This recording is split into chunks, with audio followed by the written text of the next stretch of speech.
If I could only think of how to cut you away, I wouldn't be so frightened or scared to be enlightened. It's kind of difficult to keep my mind on a day that I didn't really mind it. It's in my face, I'll find it. The fields of colors bleeding and it's so far from home. The thoughts keep coming forward, I wish I wasn't so bored. Does it really matter if I'm dying alone? I often try to fake it, what's in my face I'll take it. I'm trying not to break it, the timing it was so right. The heaviness is so light, no more or less is coming. The substance stand for something, you keep speaking easy, you really do believe me.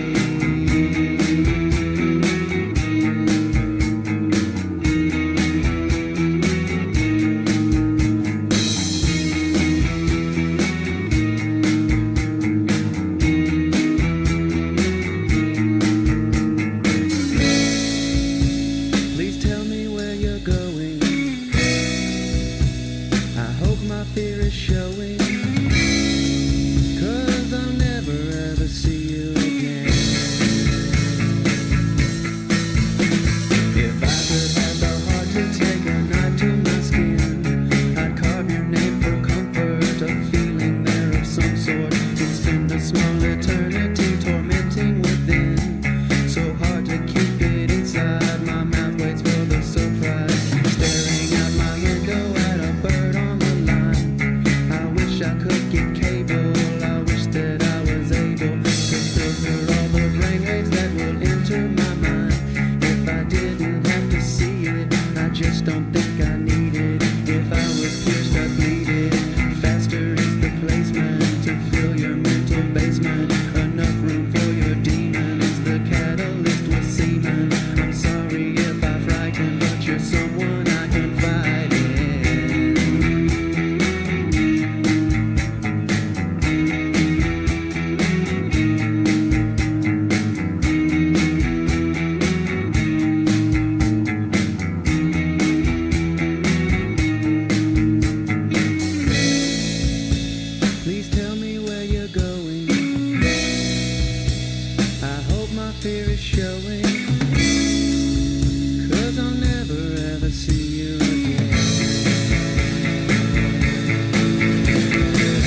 Thank you.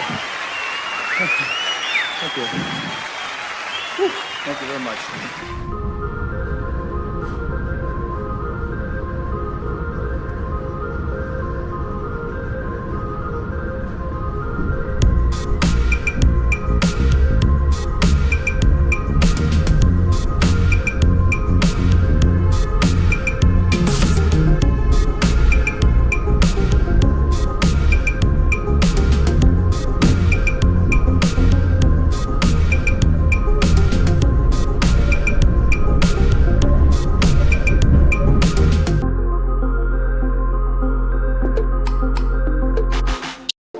Thank you.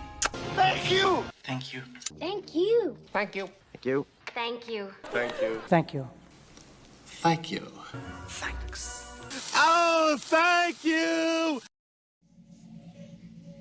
From the dawn of time we came, moving silently down through the centuries, living many secret lives, struggling to reach the time of the gathering, when the few who remain will battle to the last.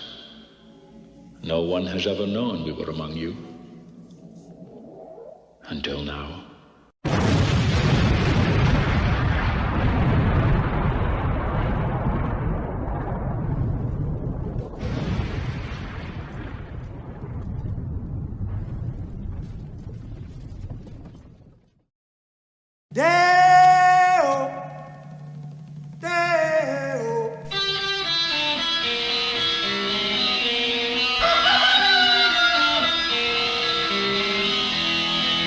Baby's got a burger and a shooter and that shake it won't go down.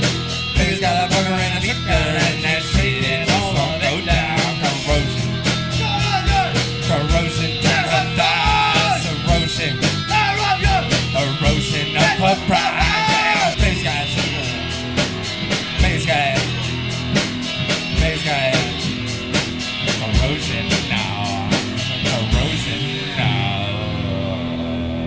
Baby's got it.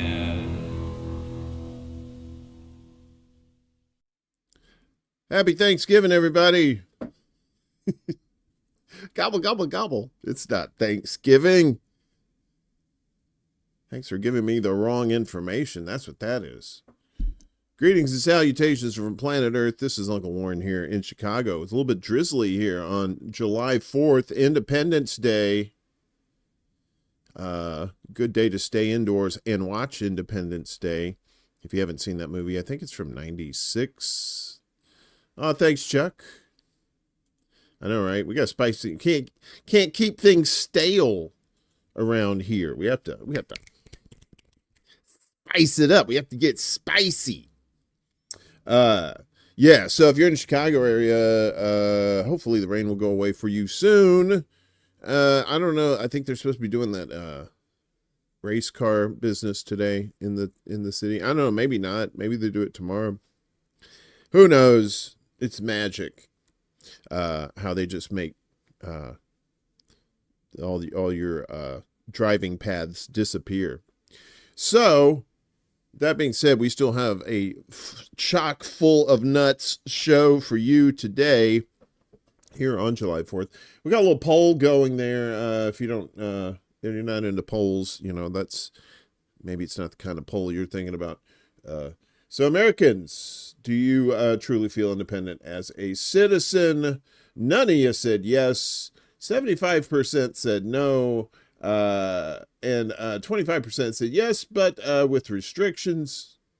Yeah. So, I mean, it's not really a clear-cut yes or no kind of thing. It's kind of like, yeah, I kind of feel independent, but sometimes I feel a little sassy. Sometimes I feel like I want cuddles. Anyway, we'll check in with the poll later and see what's going on. No dice on Rumble yet, just our lurkers over there. Meanwhile, back at the ranch here on YouTube, we got Bella. What's up, Bella? AI is an exploding rifle. AI scares the shit out of me, not because of like, you know, robot overlords and shit, but the fact that it's just people are already confused with regular ass shit that you show them. Now you show them stuff, like you could show them a video of UFO landed in your fucking backyard, and they'll be like, nah, that's AI. No one will ever fucking believe you. Oh, look at the burns on my arms. Nah, that's AI. It's all AI. That's what scares me, is the deception that is going to be, it's already being used. They're too shiny and plastic looking right now. Well, yeah, right now they are. But, we've come a long way from the 6-finger scary, Fresh Prince, with the, it looked like the thing transmorphagrizing. I think I made that word up. Wesley, what's up? People were extremely stupid before AI. Exactly. That's what what I'm saying. You know the thing. That's what I'm saying. They were gullible before. Holy shit. CBC voter, were you doing your Choosy impression earlier when you was like putting all your news stuff up there? What's up?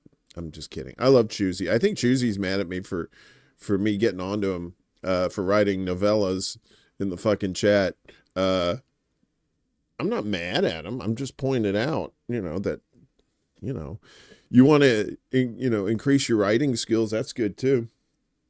Willie Bragg in the house. He said, what's up? I am coincidentally using AI as a tool to writing some short essays. Now, see, there's nothing wrong with that. If they're little helpers, that's great. I like little helpers. Little helpers are fun. But it's when little helpers turn into propaganda tools and start fooling you into thinking that, shit's going down. The false flags. Oh my God, the false flags. Miss Lainey Peterson, what's going on? Good to see you, dear. Hope you're doing well. Kate, good to see you. I have no idea why we have a Southside Pollock telling us what to feel. That's an out of context reference. Sydney Pollock. Kevin Pollock. Wes, good to see you, brother, man. As always. Who else we got in here? Any sneakers? Anybody else sneak in here? Besides Chuck's Intergalactic UFO Show Intergalactic. It's raining in space, too? That's not good. I don't think you're in space. Someone I know wrote a short essay about meeting me using AI. It was a very sweet write-up as he is practicing his... See, that's what I'm saying. Tools for positive stuff, that I got no problem with that. Although, I think that's probably going to erode a lot of people's skills, like not the ones now, but the ones learning the stuff later. They should learn the practical stuff and then do as much as they can on their own and just use AI. It's just like, little helpers on the side. But when you get AI to do the whole fucking thing for you, not good. Not good at all. Global, what's up? Laney dropping a 10 spot. Happy Arbor Day, Uncle Warren. I know, I said it was Thanksgiving earlier. Well, it was Flag Day, a couple of weeks ago? I don't think that's a real holiday, because it's not a bank holiday. But just because you say something's a holiday doesn't mean it's a holiday. Thank you for the 10 spot, Lainey. I appreciate you, doll. Bella, good to see you. Hello to you too. So yeah, today is July 4th. We have a lot of news. This is gonna be a long one. So if you're not doing anything, if you're just hanging out and just wanting to watch TV for about 3 hours, I think we got you covered. If you love bad news, oh boy, I got bunches for you. I always take care of you with the bad news. You're like, Warren, you should be giving us good news. Well, you want me to lie to you? I don't think you want me to lie to you. So if you don't want me to lie to you, then you take the bad news. Christmas is canceled this year. Kids were sending it to Israel. I know, right? They claimed it 3,000 years ago. Anyway, if you haven't seen it, there's these AI. Oh my God. There's these AI videos on YouTube where it's just some racist, sexist, holy shit. And it's actually kind of funny. So, but it's not at the same time. It's one of those, ooh. It's nothing hateful, but it's just like, ooh. It's cringealicious, as the kids would say. Something like that. Mariana, what's up, Mariana? Good to see you. Welcome. Happy Non-Indigenous Peoples Day. Yeah.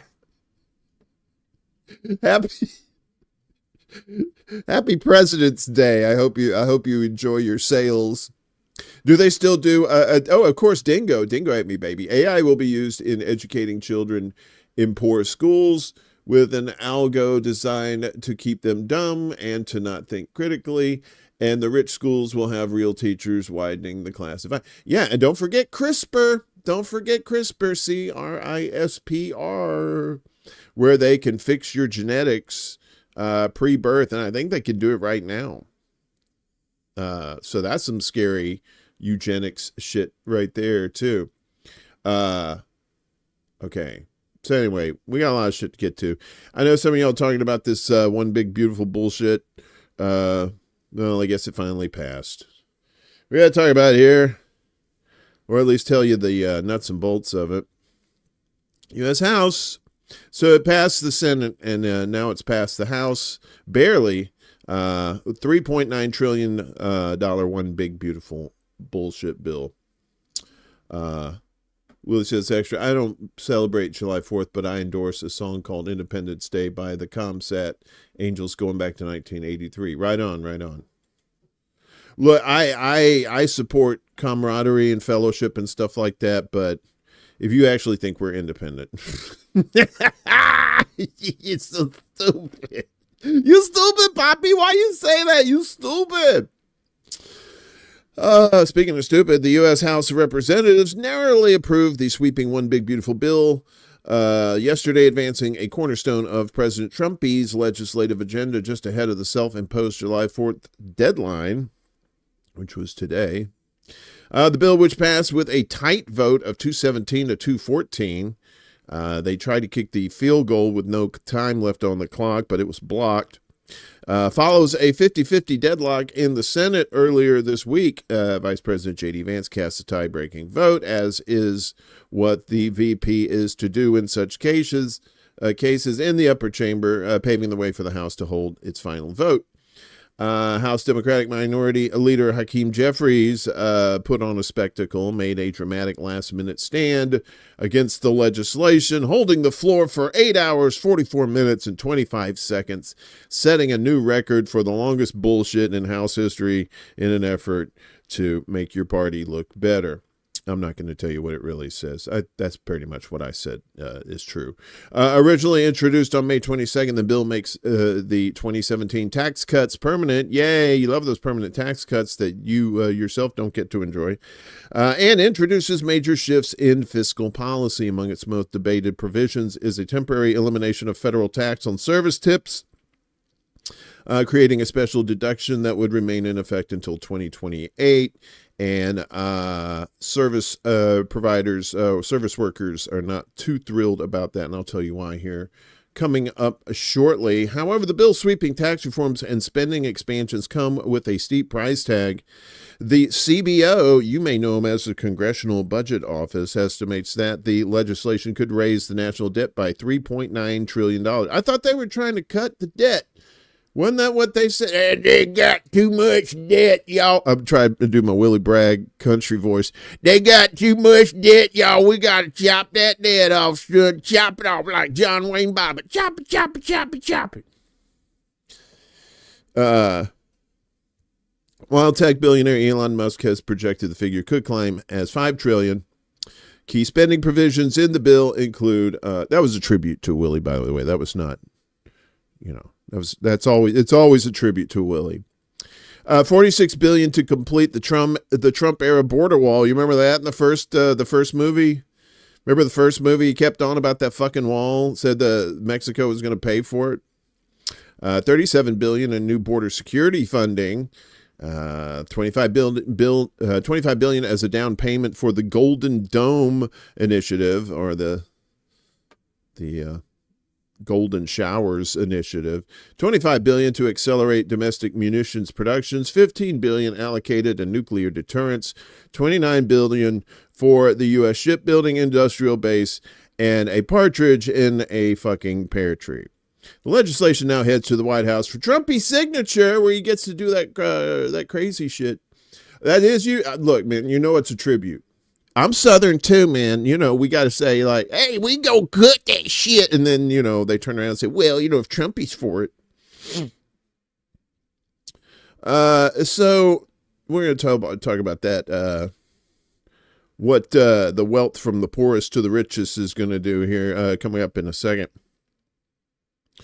The House could take up the Senate passed bill as soon as Wednesday. Let's see. Okay. So, yeah. So, basically, that's the nuts and bolts. They got it passed, and now they're going to get Trumpy to sign off on it. So, now what the fuck is actually in the shit, right? I said. So, the Trump GOP budget will give top 1% over $1 trillion in tax breaks. That's what my anal sis told me. Oh, I'm sorry. That's analysis. $1 trillion for the top 1%. Is finishing the border wall not in the bill? Yeah, no, I guess it is. They're never going to finish that fucking wall. That's such a boondoggle. This from Common Dreams. An analysis released yesterday estimates that the Republican legislation on the brink of final passage, what it actually did pass, would deliver over $1 trillion in combined tax breaks to the richest 1% of Americans over the next decade, an amount roughly equal to the bill's unprecedented cuts to Medicaid. Funny how that works. The new analysis by the Institute on Taxation and Economic Policy, or ITEP, which utilizes data from the Nonpartisan Joint Committee on Taxation and other sources, finds that the tiny sliver of affluent families in the top 1% of the U.S. income distribution will receive tax cuts totaling $1.02 trillion over the next decade. Look at that. See, and $1 trillion goes to the richies, and then $930 gets cut from Medicaid over 10 years. How does that? Look at that. I wonder where that other $70 billion, probably hookers and blow. ITEP has previously shown that the Republican bill's tax cuts, largely extensions of expiring provisions of the 2017 Trump GOP tax law, would be highly skewed to the wealthy, with the small percentage of households at the very top receiving significantly more in total tax breaks than middle and lower income Americans. We played that video for that state senator from Michigan last week. And she was talking about how it's just going to be all rich people, and poor people are probably going to have to pay more in taxes. It's ridiculous.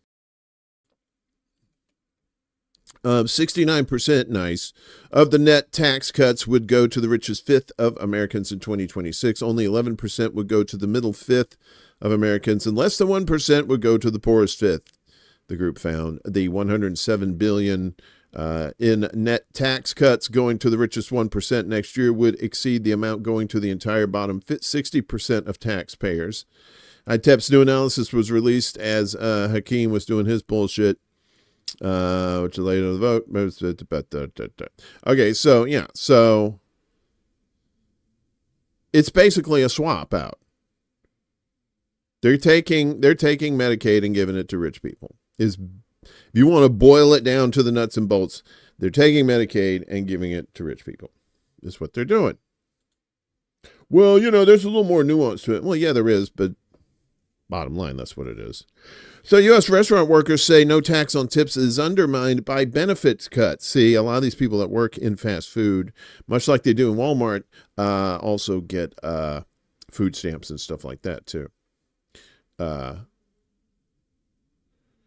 U.S. Trumpy's big tax and spending bill faced backlash from both Democrats and fiscal hawks in his own party, but one proposal that has received rare bipartisan support from the start, eliminating taxes on tips, right? Which I totally support too. The Senate bill passed on Tuesday, which mirrors the House bill passed last month, delivers this campaign promise from Trump and had also proposed by his Democratic opponent, former Vice President Kamala Harris. Remember her, the Timberlands? The House plan lets workers deduct all reported tips from their taxable income, while the Senate version sets limits, of course. $18,500 for individuals or $25,000 for joint filers, and phases it out for higher earners. The tax break would expire at the end of 2028. So filers could deduct some or all of those tips starting next year. Economists forecast that cutting tax on tips could increase the federal deficits by $100 billion, kind of a drop in the bucket, over the next decade. Many restaurant workers continue to earn the federal tipped minimum wage or sub-minimum wage of just $2.13 per hour nationally. It's slightly higher in places like New York at $3.55 per hour. The law assumes that tips will bridge the gap to reach the $7.25 federal minimum wage, which is way that's starvation. That's slave wages. A survey cited by the White House and conducted by a fintech firm found that 83% of restaurant workers support a no tax on tips policy. Trump's plan has been endorsed by the National Restaurant Association. The inclusion of the no tax on tips and no tax on overtime provisions recognizes the value of our dedicated workforce. More than 2 million tip servers and bartenders stand to benefit, while the overtime measure rewards the commitment of over 13 million hourly team members across the sector. Michelle Korsmo, president and CEO of the National Restaurant Association, told Al Jazeera. The bill at the surface promises to put more money in the pockets of servers, bartenders, and other tipped workers, but it has been criticized by worker-centric advocacy groups and restaurant workers themselves, who caution against embracing it too quickly because it also comes with cuts to Medicaid and SNAP, which workers in the restaurant industry disproportionately rely on. That is like one of the biggest fears I have right now. I rely on SNAP myself. I rely on Medicaid. At one point, I didn't have insurance because of the whole sub-minimum wage. Jessica Ordanana, a server at a Chili's restaurant in Queens, said, according to One Fair Wage, about 66% of tipped workers in the U.S. don't earn enough to pay federal income tax, so eliminating tax on tips wouldn't help the majority of restaurant workers. To put this in perspective, a worker earning $2.13 per hour, working 40 hours a week for 52 weeks, would earn just $4,430.40 annually. Employers are legally required to make up the difference if tips don't bring workers to $7.25 an hour, totaling $15,078 per year. Federal income taxes must be paid by those who make more than $14,600 annually. Many workers still fall short due to inconsistent schedules and unreliable tipping. Yeah, it's the restaurant business. You could have 3 days one week, no days the next. Restaurant tipped workers overwhelmingly rely on services like SNAP and Medicaid and will now face new work requirements to get them. For instance, the One Big Beautiful Bill includes a Medicaid work requirement that obligates able-bodied adults age 19 to 64 to work at least 80 hours per month to remain eligible. For many restaurant workers, this is simply not feasible, not because of unwillingness, but because their hours depend on consumer demand. According to Harvard Kennedy School's The Shift Project, which studies workplace trends, 1 in 5 service sector workers reported having not as many hours as they would like and saw a 34% fluctuation in the number of hours week to week. I'm actually having a hard time at Chili's because they went from giving me my full 4 or 5 days a week to now just 1 day a week. It really varies week to week, Ordanana said. When I ask for another day on the schedule, the manager tells me, yeah, sure. And then they don't even put me on the schedule. So last week I didn't work at all, she said. Demand for eating out has started to slump as Americans tighten purse strings in the face of a slowing economy and uncertainty over the impact of Trump's tariffs. Consumer Price Index data showed that spending on eating out was flat for 3 months from February to April and has started to decline heading into the middle of the year. Consumer spending is projected to drop by 7% over the middle of the year, according to KPMG's Consumer Pulse report. As a result, One Fair Wage estimates that 45% of restaurant workers currently enrolled in Medicaid could lose their health insurance because of the possible downturn in hours because of slumping demand. So you have to work all these hours. It's just like a regular job. You have to work the hours to get it, but if you're not getting the hours, then you don't get it. More tipped restaurant workers would lose their Medicaid than would gain small tax benefits. This is not the right solution. Saru Jayaraman, founder of the advocacy group One Fair Wage, told Al Jazeera.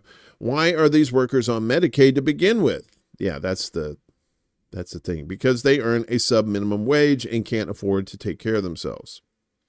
SNAP benefits face a similar threat. The Center on Budget and Policy Priorities, a left-leaning think tank, forecasts that the tax bill could lead to as many as 11 million people, including restaurant workers, losing access to critical benefits. The House bill would cut $300 billion from SNAP over the next 10 years, and the Senate bill would cut $211 billion. Oh, how nice of you.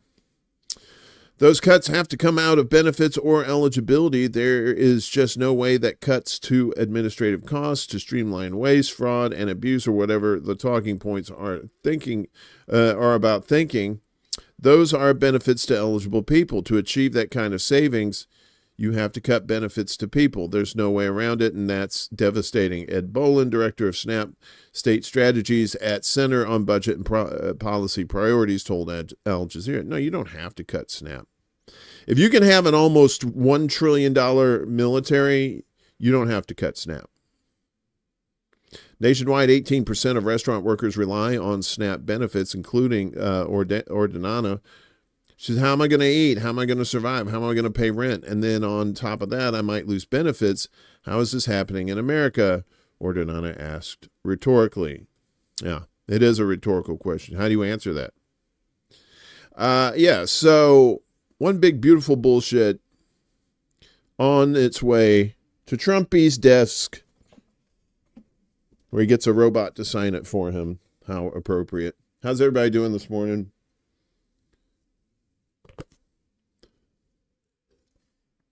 Exactly. See, when they say, "Oh, we can't afford it," yeah, you can fucking afford it. $1 trillion for that's why I said, like, if you can throw out $1 trillion for the military, you can do it. Then we're not the greatest country in the world if we can't do that, right? If we can't take care of our own peeps. But that's where we're going. We're going towards Judge Dredd country, where everything is corporation based, and you're just a number. You're just a cog in the machine. We should stop that before it happens, I would think. So another judge blocks Trump, this time his ban on asylum at the southern U.S. border. He's trying to ban asylum now. Federal court has ruled that Trumpy overstepped his authority by barring asylum claims at the southern border of the U.S. as part of his broader immigration crackdown, emphasis on crack. On Wednesday, U.S. District Judge Randolph Moss warned that Trump's actions threatened to create a presidentially decreed alternative immigration system separate from the laws established by Congress.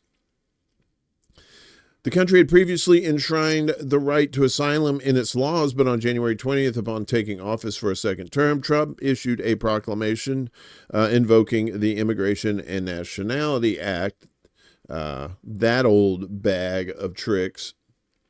This authority, Trump wrote, essentially necessarily includes the right to deny the physical entry of aliens into the United States and impose restrictions on access to portions of the immigration system. But Judge Moss, an appointee of former President Barack Obama, let me drink this water. Oh, this water's so good. I love drinking this water.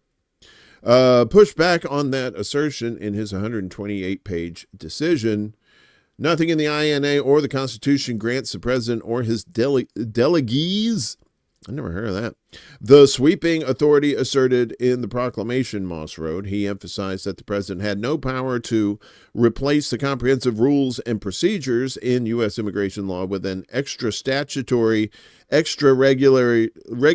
regime. They said, none of your extra bullshit. Asylum is the process by which individuals request protection on foreign soil when they fear persecution or harm. While asylum applications face a high bar for acceptance, successful applicants are allowed to remain in the country. But Trump has framed immigration across the U.S.'s southern border with Mexico as an invasion led by foreign powers. He has used that rationale to justify the use of emergency powers to suspend rights, like asylum. Judge Moss, however, ruled that suspending asylum could result in significant harms to those facing prosecutions.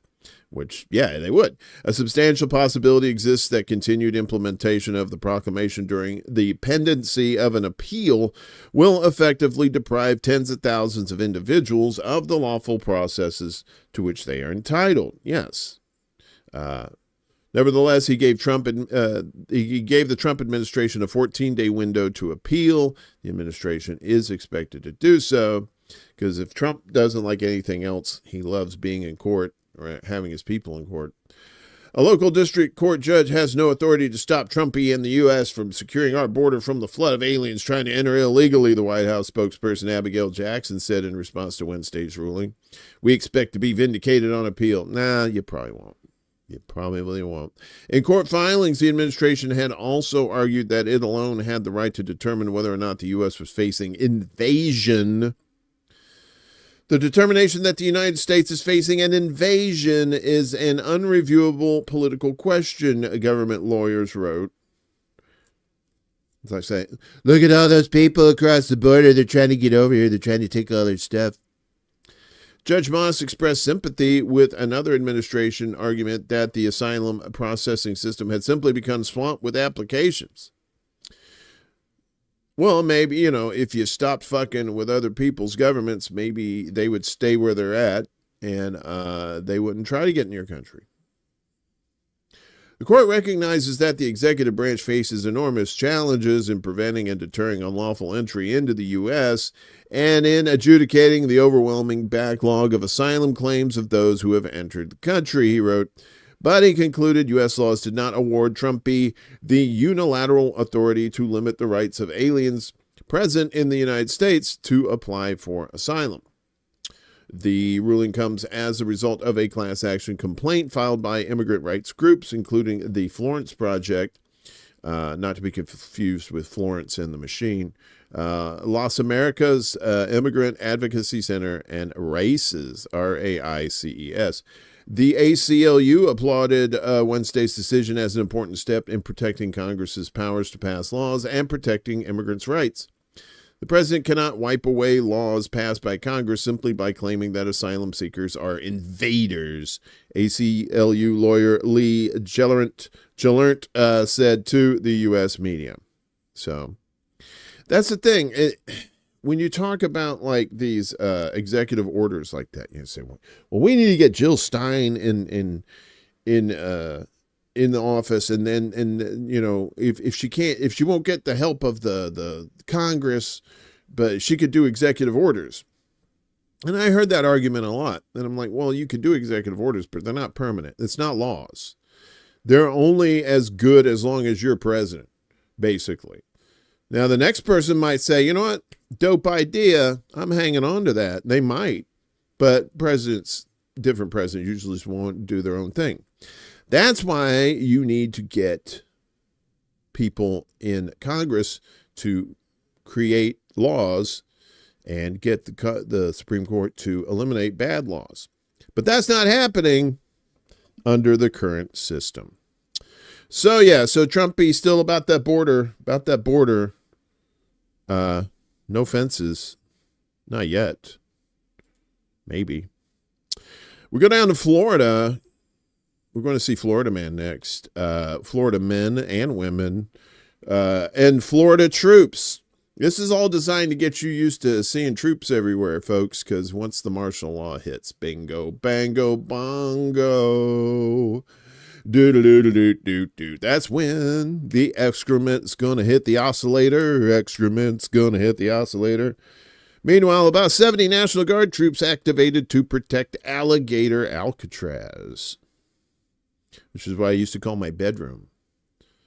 No one would show up. Just fewer than 70 Florida National Guard troops have been sent to guard the remote migrant detention center in the state's Everglades known as Alligator Alcatraz. The Pentagon's top spokesperson announced Wednesday. Nearly 70 Florida National Guard are on state active duty. Conducting base camp security at Alligator Alcatraz, Chief Pentagon spokesperson Sean Parnell told reporters the activation comes after Florida Governor Ron DeSantis said he would send 100 guard troops there, with people arriving at the facility as early as Wednesday. Trump on Tuesday toured the site in southern Florida at the Dade Collier Training and Transition Airport, saying afterward the complex is surrounded by miles of treacherous swampland, and the only way out is really deportation. Oh, I see what you did there. You silly, silly fools. Check this out. The facility estimated to cost $450 million annually. Jesus Christ. Will hold migrants awaiting deportation and could house around 5,000 people, officials have claimed. But Democrats have denounced the complex, with Representative Maxwell Frost, Democrat out of Florida, describing the site as an internment camp, and 24 House Democrats on Wednesday began lobbying for the site's closure.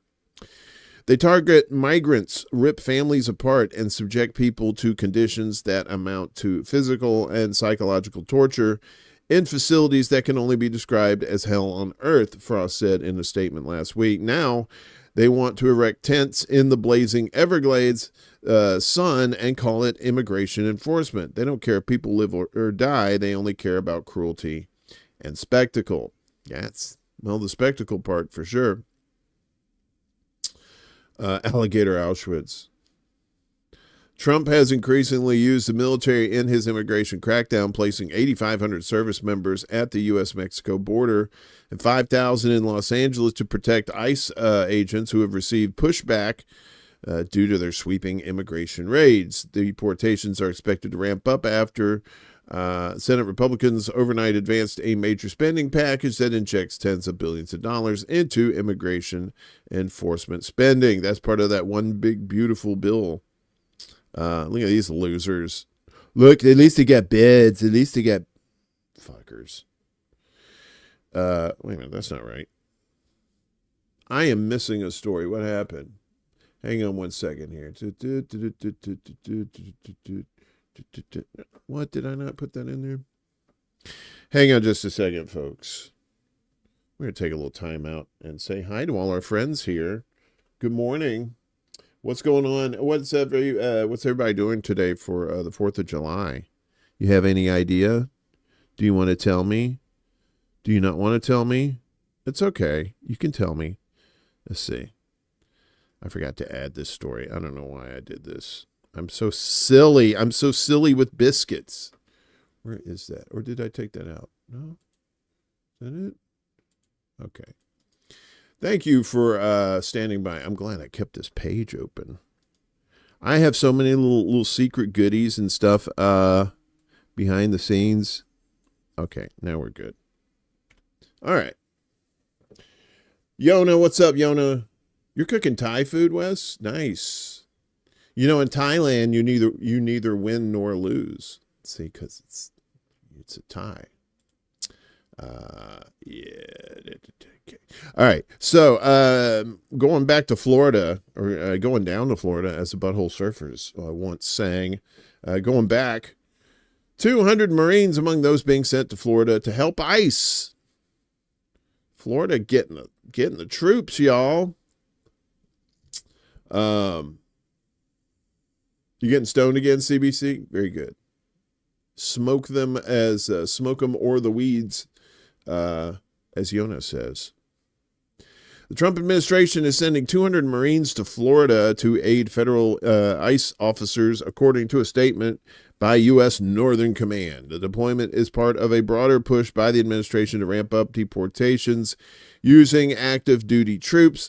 Earlier this year, Trumpy deployed some 4,000 National Guard personnel and 700 Marines to California under a law known as Title X, which allows troops to be used to protect federal property and personnel. I don't know if it's to save them from their own people, though. What's up, Rick? Good to see you, man. Happy 4th. Last month, the Pentagon announced that it planned to send another 700 troops to Florida, Louisiana, and Texas to help immigration officials with logistical and administration support. In a statement released yesterday, U.S. Northern Command said that among those 700 troops will be 200 Marines from the Marine Corps Air Station New River in North Carolina. ICE will determine what the Marines will do and where they work, according to Northcom. There are already approximately 100 National Guard personnel assigned to Florida's Alligator Alcatraz, or Alligator Auschwitz, as they called it. Captain Brittany Funderburg, a spokesperson for the Brittany Funderburg, that's not a real name. A spokesperson for the Florida National Guard said earlier this week that the Guard personnel are being used to help secure the perimeter and perform administrative duties. So, Florida. Do you want to go to Florida? Seriously, if you're outside the United States, do not come here. Do not try to come to America. It is a cesspool full of hate and crazy people. And if you do come here, don't go to Florida first, because that's not like a true representation of the whole country, but it's getting there. You know, with the 4th of July, you got fireworks, and, I'm not a big fan of fireworks. It's just like, I mean, it's nice to look at from like far away, but now they got these drones that can do this shit. They can make all these shapes and stuff in the sky. I like that. Or if the boom, boom, boom stuff is far away or whatever, that's fine. But that whole up close shit, I don't like that. So, I mean, as pretty as they are, fireworks are definitely dangerous, especially in dry areas too. So if you are using fireworks this weekend, be safe and don't pull a Saul Rosenberg and go to the doctor with your nub. All right, don't do that. That'll hurt.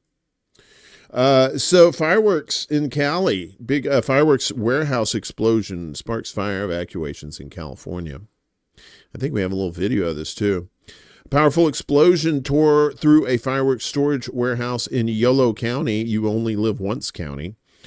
California on Tuesday evening, igniting a large fire and prompting the declaration of a 1-mile evacuation zone. The blast occurred near the Esparto-Madison area northwest of Sacramento and sent plumes of smoke tens of thousands of feet into the sky, visible for miles. In a statement, the Yolo County Sheriff's Office said, as many of you may have heard, there was a significant explosion earlier today near the Esparto-Madison area. A warehouse storing fireworks exploded and is still actively burning. We urge everyone to avoid the area so that fire crews and emergency responders can safely do their work. A 1-mile evacuation area has been placed around the scene. So this is the thing. Oh, we're going to do this? No? Not going to show me? No? Okay. Anyway, trust me, there was a big boom, and I got frightened, and I made little poopies in my pants when I saw it. Can I just reload this? Let me do that. Will let me do it? No, it's not going to let me play it. Anyway, this thing went K-boom. I don't know why it's not playing now. You're just being dirty. Firefighters from Esparto, Madison, Winters, and Cal Fire, along with aerial supports, responded to the blaze, now identified as the Oakdale Fire. By 7:30 p.m., crews had stopped the forward spread of the flames, which burned approximately 78 to 80 acres of dry grassland and brush. Oh, boy. Residents in the immediate area were ordered to evacuate as emergency crews battled the fire. Authorities later permitted some to return once the situation had stabilized, and no injuries or fatalities have been reported so far, which is good. Witnesses described the explosion as powerful. All we felt was everything shake, said local resident Brian Sandoval. Videos shared online showed fireworks erupting from the burning site, igniting spot fires in surrounding fields. Maybe this one works. We're seeing more explosions right there. And Watch you see this. the black smoke, so It's coming. This is not a good situation. we're Okay, seeing yeah, you here. can absolutely see the on the left of your screen. This is catching right now. So we just want to remind you, you're watching the KCRA 3 News at 7. There we go. That looked like some A-Team shit right there. You saw it coming. You saw it coming. All right, so I knew one of them worked. The incident occurred just days ahead of today. which means this happened a few days ago. A period already marked by heightened concerns over fireworks safety and wildfire risk in California. The proximity of the facility to residential areas and the timing of the explosion have raised alarms about the regulation and oversight of fireworks storage in fire-prone regions. Authorities have not yet determined the cause of the explosion, and a formal investigation has been launched by the California State Fire Marshal's Arson and Bomb Investigation Unit, which is also reviewing the warehouse's licensing and compliance with pyrotechnic safety standards. Basically, if this was in the South, like if this was Tennessee, they'd just build a big-ass barn and just throw that shit in there. Officials are urging residents to steer clear of the area while emergency crews and investigators continue their work. The blast has reignited debate.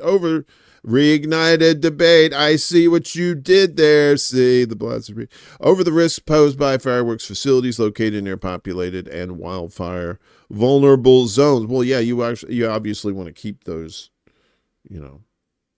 I don't know if you want like a a big giant warehouse full of explosives near you. I know I do. So what's been happening since Iran and Israel's 12-day war, right? You may be asking, well, I'll tell you. U.S. imposes more sanctions on Iran, the first round since the 12-day war ceasefire. So this is Dave DeCamp over at antiwar.com. Be sure to check them out. A lot of good stories aggregation over there and their own stuff too. The Trump administration said yesterday it announced its first round of new sanctions on Iran since the ceasefire that ended the 12-day U.S.-Israeli war on the country, signaling the so-called maximum pressure campaign against Tehran will continue. The U.S. Treasury Department said it targeted an Iraqi businessman and a network of companies he runs over allegations that they're involved in purchasing Iranian oil. Treasury will continue to target Tehran's revenue sources and intensify economic pressure to disrupt the regime's access to the financial resources that fuel its destabilizing activities, said Treasury Secretary Scott Bessent. Total cuck. Axios reported that U.S. Middle East envoy Steve Witkoff is planning to meet Iranian Foreign Minister Abbas Araghchi in Oslo next week to restart nuclear negotiations, but the talks haven't been confirmed by either side, and Iranian officials said they need guarantees from the U.S. that they won't be attacked again. CJ, what's up? Good morning, good afternoon, whatever the case may be.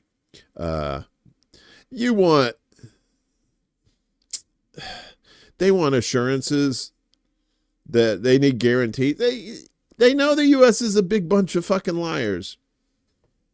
How can we trust the Americans? Iranian Deputy Foreign Minister Majid Ravanchi told NBC News in an interview published Thursday. We want them to explain as to why they misled us, why they took such an egregious action against our people. You can ask Russia about that too. When they told them, they made Russia promises too. Remember? And then 2014. Ravanchi said that Iran is in favor of dialogue and diplomacy, but that the U.S. needs to convince us that they are not going to use military force while we are negotiating. Well, I mean, we want to negotiate with you guys, but if you're just going to bomb the fuck out of us again, I mean, what's the point? What are we doing here? What are we even doing here? The Iranian diplomat also said that Tehran would continue to enrich uranium as part of its civilian nuclear program, but it remains unclear how long it would take Iran to restart the program after the U.S. and Israeli airstrikes on its nuclear facilities. Trump has vowed he will bomb Iran again if it resumes uranium enrichment, though he is insisting that Iran won't restart its program. Before Israel launched the 12-day war on June 13th, the U.S. and the IAEA had no evidence that showed Iran was moving toward a nuclear weapon. Iran was willing to bring uranium enrichment levels down as part of a deal for sanctions relief, but the U.S. decided to back the Israeli attack instead. Why? Because we're Israel's bitch all day long. Put the fucking dress on, bitch. Bitch. We're total cucks to Israel as a country. Total cucks. You want things to change, you better change that. So Iran said, look, guys, we like talking about this stuff, but those IAEA motherfuckers, we don't want any part of them. So Iran reaffirms NPT commitment after halting IAEA cooperation. Why does there need to be another Jurassic Park movie? There doesn't. It doesn't need to be one. There does not need to be one. And if there is one, it's straight up cash. I mean, they're all cash grabs, but at this point. Iranian Foreign Minister Abbas Araghchi affirmed on July 2nd that Tehran remains committed to the Non-Proliferation Treaty and its Safeguards Agreement, pushing back against claims by the German Foreign Office, those fuckers, that Iran's suspension of cooperation with the IAEA removes oversight of its nuclear program. Iran remains committed to the NPT and its Safeguards Agreement, Araghchi said in a post on the tweeters, replying to a post by the German Foreign Office. In accordance with the new legislation by Majlis, sparked by the unlawful attacks against our nuclear facilities by Israel and the U.S., our cooperation with IAEA org will be channeled through Iran's Supreme National Security Council for obvious safety and security reasons, Araghchi added. Yeah, you keep fucking with people, and then you're like, how come they don't trust us? Why don't they trust me? Because you're a fucker, man. You lie and shit. He accused Germany of backing the strike, saying Berlin's support for the Israeli bombing of safeguarded nuclear sites, as well as the U.S. attack on Iranian facilities, violated international law, the NPT, and the UN Charter. Iranians were already put off by Germany's Nazi-style backing of genocide in Gaza. Ooh, sizzle. That's sizzling. Iranians were already put off by Germany's Nazi-style backing of genocide in Gaza. See, because you remember when they were doing Nazi shit? The foreign minister added, citing Berlin's support for Saddam Hussein during the Iran-Iraq war, and recent calls for zero enrichment in Iran as further proof that Germany has repudiated its Joint Comprehensive Plan of Action commitments, the JCPOA. Iranian President Masoud Pezeshkian formally ordered all administrative bodies on Wednesday to implement a parliamentary directive passed on June 25th, formally suspending cooperation with the UN nuclear watchdog. Further fueling Tehran's mistrust is the IAEA's longstanding use of Mosaic, a U.S.-developed surveillance platform embedded in its inspection regime. Although not publicly cited by officials, the tool's integration with Israeli and U.S. intelligence-linked systems has raised serious concerns over the agency's neutrality. Iran says the IAEA has lost credibility and accuses the agency of secretly passing data to Tel Aviv. Inspectors have been denied access to bombed facilities. Surveillance cameras have been dismantled, and IAEA Director General Rafael Grassi's request to visit the site was rejected. Araghchi called the IAEA chief's insistence on visiting meaningless and possibly even malign in intent.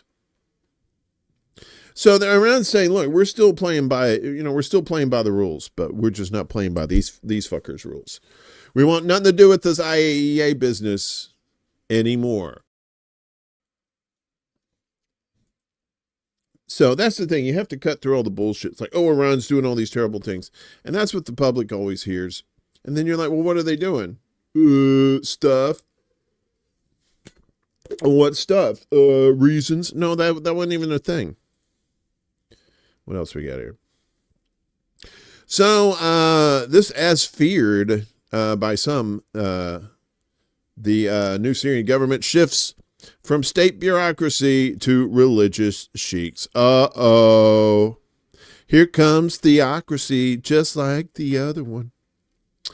Syria is currently being ruled by a system of religious clerics and figures, or sheiks, rather than by the, or sheiks, is that sheiks? Rather than by the official bureaucracy of the state, sources speaking with a cradle revealed. Syria has been divided into regions and subregions ruled by extremist Sunni Muslim religious leaders who exert control over virtually every aspect of decision-making, including negotiations with Israel regarding the fate of the occupied Golan Heights, according to the sources. In the Syrian areas now fully controlled by HTS, no transaction or service of the state is performed without the help of sheiks, including the distribution of gas, flour, electricity, security at checkpoints, local disputes over real estate and land, and even legal disputes. HTS, formerly known as the Nusra Front, was established in 2012 by ISIS leader Abu Bakr al-Baghdadi. The ISIS leader dispatched Abu Muhammad al-Jilani to Syria to found the group as part of the broader CIA operation to topple the government of former Syrian President Bashar al-Assad, who's now in hiding in Russia. In December last year, HTS ousted Assad and took power in Damascus.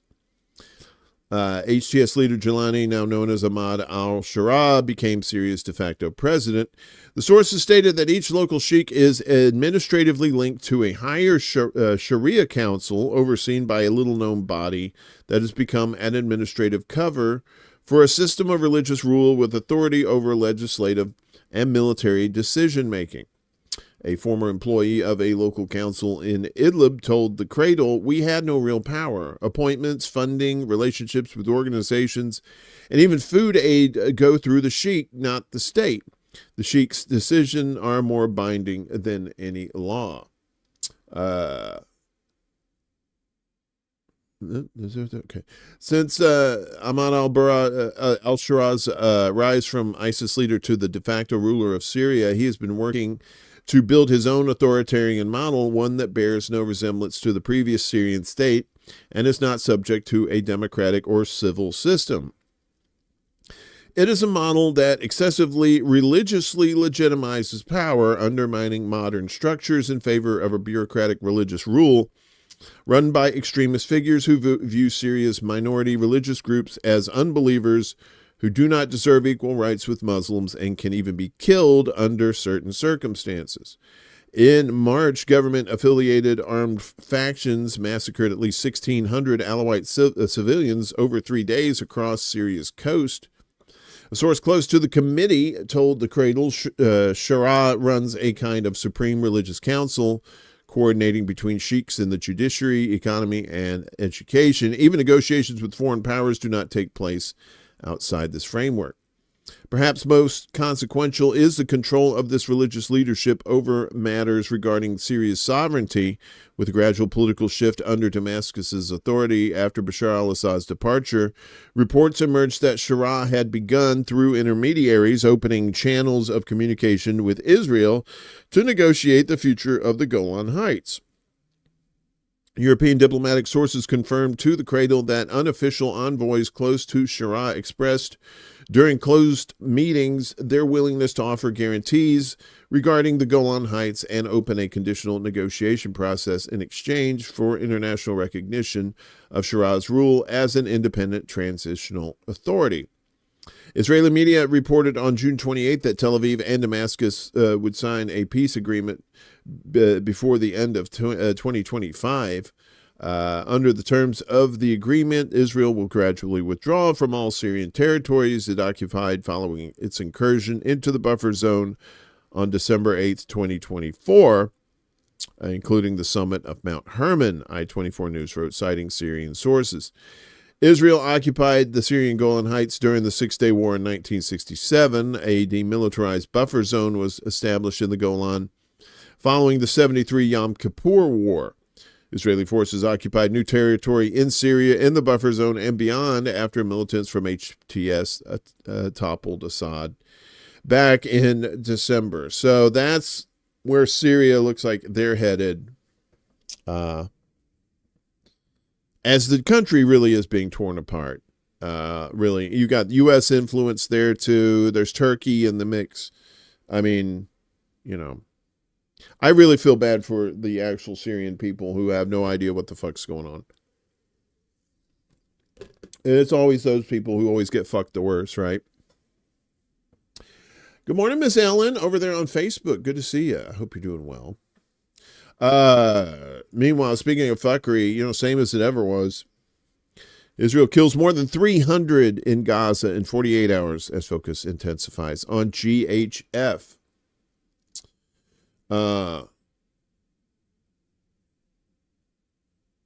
More than 300 Palestinians have been killed by Israeli forces in the last 48 hours, according to the Gaza government media office, which says Israel has committed 26 bloody massacres in that period. 26. At least 118 Palestinians were killed and 581 others injured in Israeli attacks across the Gaza Strip in the past 24 hours. The Enclave's health ministry said yesterday at least 73 of those were killed since dawn, including 33 aid seekers at the controversial Israeli and U.S.-backed GHF aid sites. 13 people were killed when Israeli forces attacked a tent in Mawasi in the south, while 16 were killed and many wounded in an attack on Mustafa Hafez school sheltering displaced people west of Gaza City, medical sources told Al Jazeera.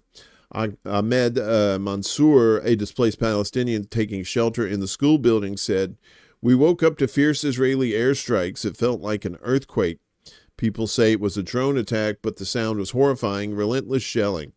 Missiles were so destructive that they set everything on fire. Victims were left burning for hours without help. There is no one here to save us."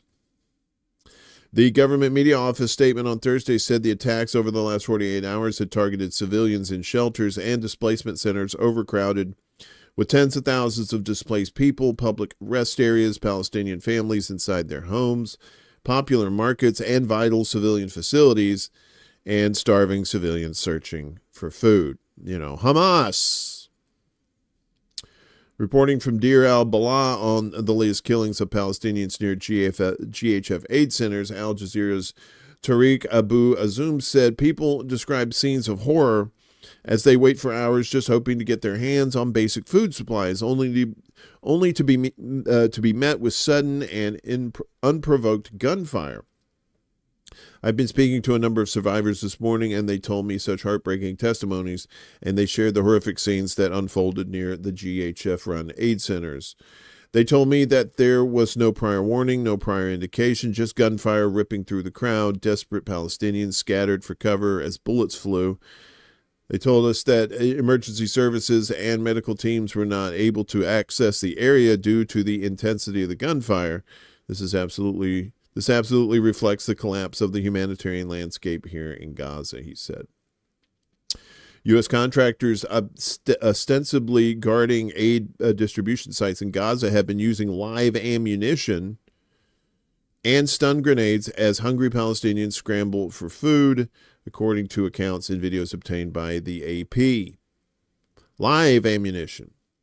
2 U.S. contractors speaking to the AP on condition of anonymity said they were speaking out because they were disturbed by what they considered dangerous practices. They said the security staff hired were often unqualified, unvetted, heavily armed, and seemed to have an open license to do whatever they wished.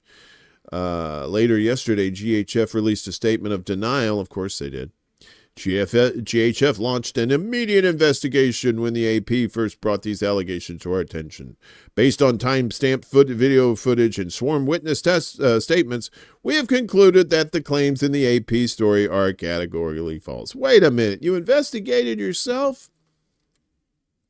How is that? How does that ever work? At no point were civilians under fire at a GHF distribution site. The gunfire heard in the video was confirmed to have originated from the Israeli military, who was outside the immediate vicinity of the GHF distribution site. It was not directed at individuals, and no one was shot or injured, it claimed, without providing evidence. These motherfuckers lie all the goddamn time. All the goddamn time. A recent report from Israeli outlet Haaretz detailed Israeli troops, in their words, confirming that Israeli soldiers have deliberately shot at unarmed Palestinians seeking aid in Gaza after being ordered to do so by their commanders. Al Jazeera said that the reporting from Amman that the GHF is not just to replace the humanitarian mechanism run by international organizers for decades in Gaza, but it's also to apply maximum pressure on the civilian population. They also noted that Israeli National Security Minister Itamar Ben-Gvir has said this week that too much aid is going to Gaza and that none should enter to ensure an Israeli victory. Dr. Mads Gilbert, a Norwegian emergency medicine doctor and professor who has provided healthcare in Gaza for more than 30 years, told Al Jazeera that the GHF operation is part of the Israeli military forces and the Israeli government plan to ethnically cleanse and to fulfill their goal of genocide in Gaza. This has nothing to do with alleviating starvation in Gaza, Gilbert said. Describing the aid from GHF as a drop in the ocean and a sham operation, Gilbert added, the distribution organization is aimed at using food as bait to attract starving people, to terrorize them, and to kill them. The shooting of people in food lines is a war crime. UNRWA has called for investigations into the killings and wounding of Palestinians trying to access food through GHF. UNRWA notes that while it operated about 400 sites across the besieged enclave, GHF has set up only 4 mega sites, 3 in the south and 1 in central Gaza, none in the north where conditions are most severe. In a post on the tweeters, UNRWA called for the UN to do the work in distributing aid. More than 130 humanitarian organizations, including Oxfam, Save the Children, and Amnesty International, on Tuesday demanded the immediate closure of the GHF, accusing it of facilitating attacks on starving Palestinians, which it absolutely is doing.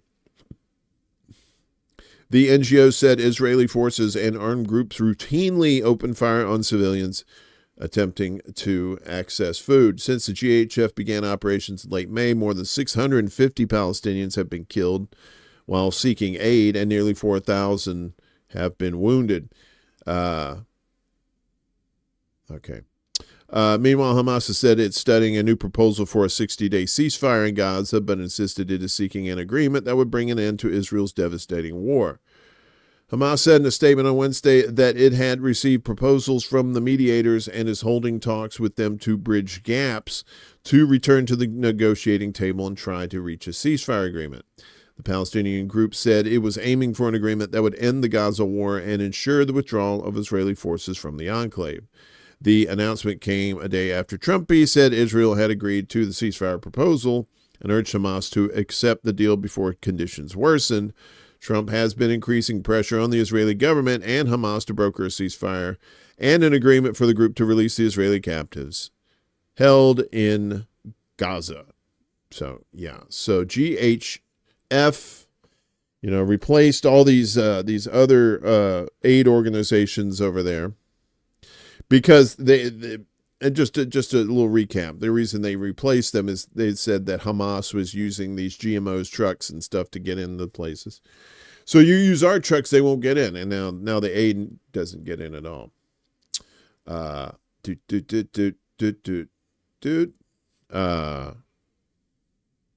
don't know. The UN, their hands are tied, really. They've tried doing, these... everything, the Security Council, the U.S. always vetoes any kind of things against Israel. So I really don't see what the UN could do, possibly.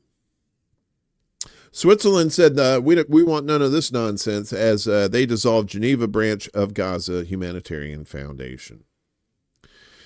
Swiss authorities have launched proceedings to dissolve the Geneva affiliate of the U.S. Israeli-backed GHF, citing serious legal deficiencies in its establishment, including the lack of board members, a Swiss bank account, and a valid postal address.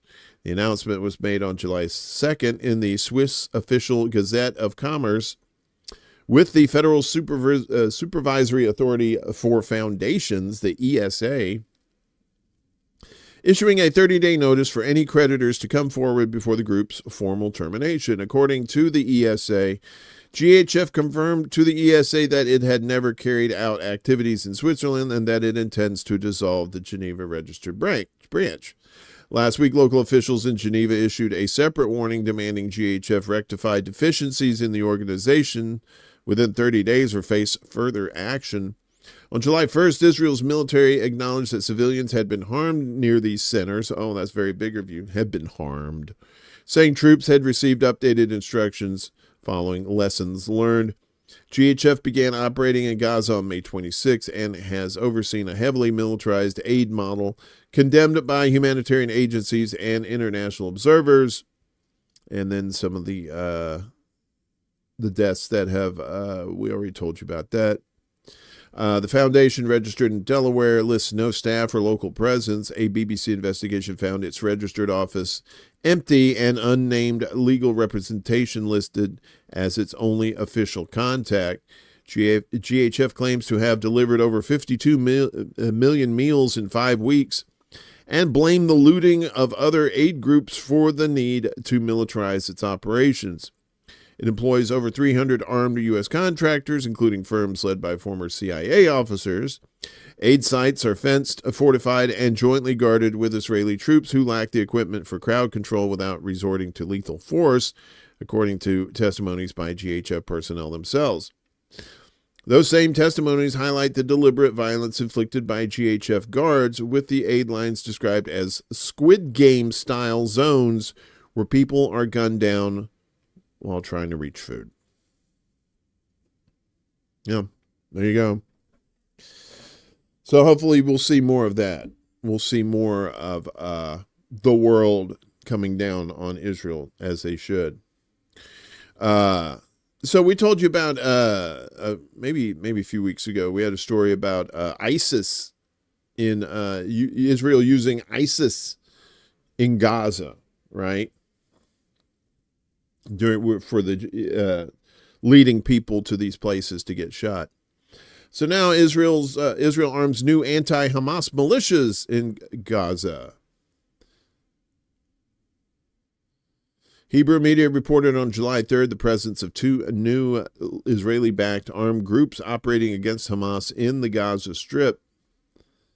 According to Israeli news outlet Ynet, one group is active in Gaza City and the other in Khan Yunis, where the Israeli military is currently present. Ynet had previously reported, citing sources affiliated with the Palestinian Authority, that new Fatah-aligned militias would soon begin operations in the Strip. The same sources told the outlet this week that these are the very groups now coordinating directly with the IDF, with both receiving salaries from the Palestinian Authority. One of the groups is based in Gaza City's Shujaiya neighborhood, an area known historically as a hotbed of resistance, where Israeli forces are currently preparing to escalate operations. This faction is reportedly linked to Rami Halts, an anti-Hamas activist in Gaza linked to the PA Fatah party. The Halts clan has had bad blood with Hamas since the resistance movement's takeover of Gaza years ago.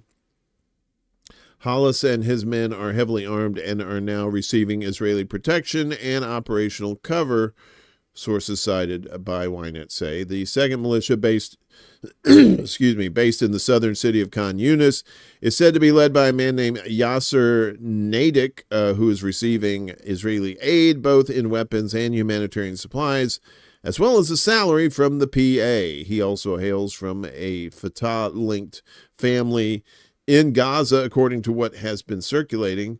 Nadik has denied involvement in any such organization. In a video circulating on social media on Thursday, he refutes reports in the Hebrew media that he has cooperated with Israel, affirming, "I am with the resistance and I am the internal front in Gaza," adding that Hamas knows who I am. And then he writes, squiggle, squiggle, squiggle, squiggle. The Halts clan has also released a statement denying any act of treason or cooperation with Israel. The Ynet report follows recent information about an Israeli-backed gang operating in the southernmost city of Rafah, led by the Fatah-linked Yasser Abu Shabab, also allegedly linked with ISIS. Abu Shabab, ba, ba, ba. I can't make fun of the name or make songs with the name because the internet will go down for some reason.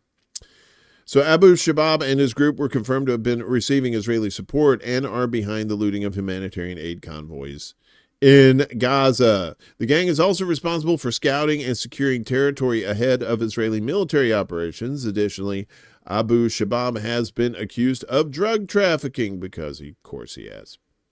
Hamas has given Abu Shabab 10 days to surrender to authorities on charges of treason, armed rebellion, and forming an armed gang or face trial in absentia, according to a statement by the Hamas-run Interior Ministry in Gaza on July 1st. In late 2024, the Hamas-run Interior Ministry in Gaza established a police force in the Strip called the Arrow Saham Unit, aimed at combating aid looters and militias linked to Israel. Clashes have been breaking out recently between the Arrow unit and these militias. Abu Shabab's militia said in early June that the Arrow unit had killed over 50 of our volunteers, including relatives of our leader Yasser, as we guarded aid convoys and redistributed supplies that were otherwise destined for corrupt entities linked to Hamas. Israel continues to accuse Hamas of diverting humanitarian aid for itself, a claim which the UN has publicly rejected. Of course, Israel has no proof.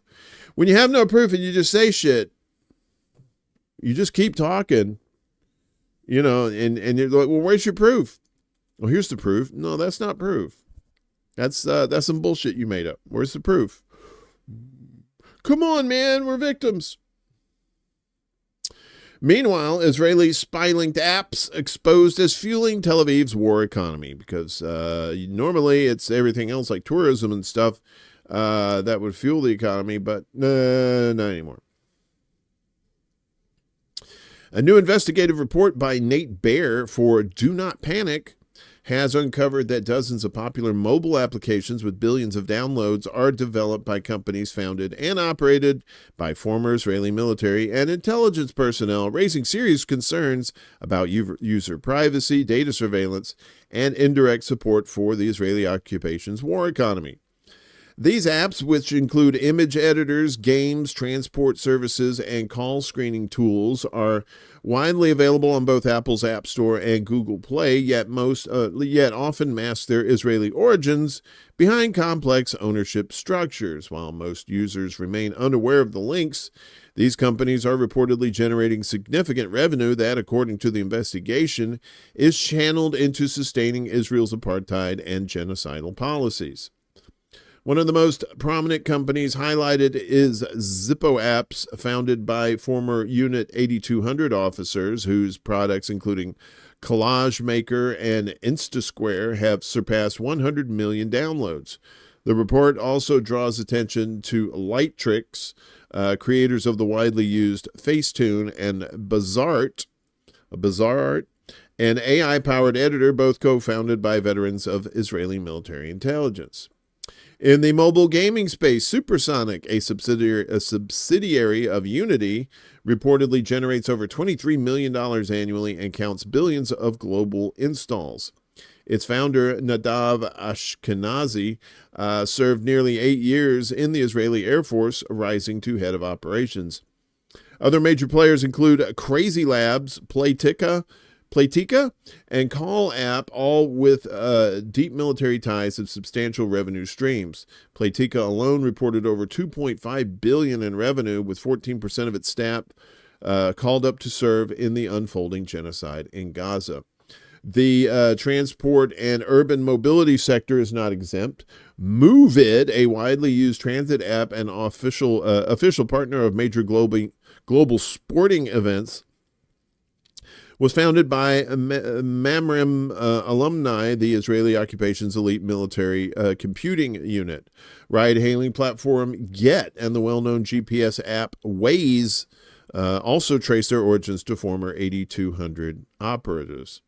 Food tracking app Fujicate, these names, developed by Hemi Weingarten, a former Israeli Air Force pilot, is yet another example cited in the report of apps with concealed military ties finding broad international success and media endorsements. The investigation warns that the mass adoption of these apps enables large-scale data harvesting, potentially handing over users' private data, including their biometrics, to developers linked to Israeli intelligence networks. Bear argues that these platforms are not only integral to the Israeli economy, but structurally tied to the regime's military-industrial complex, helping normalize and fund its policies of occupation, displacement, and war. The expose concludes by calling for the expansion of the Boycott, Divestment, and Sanctions Campaign, BDS, to include these digital products, offering consumers a new avenue to resist indirect complicity in Israeli regime's actions. The significance of the latest investigation is that the Israeli military's Unit 8200, a highly secretive cyber warfare division, is developing advanced artificial intelligence systems that have been implicated in facilitating Israel's genocide in Gaza, the Do Not Panic website reported.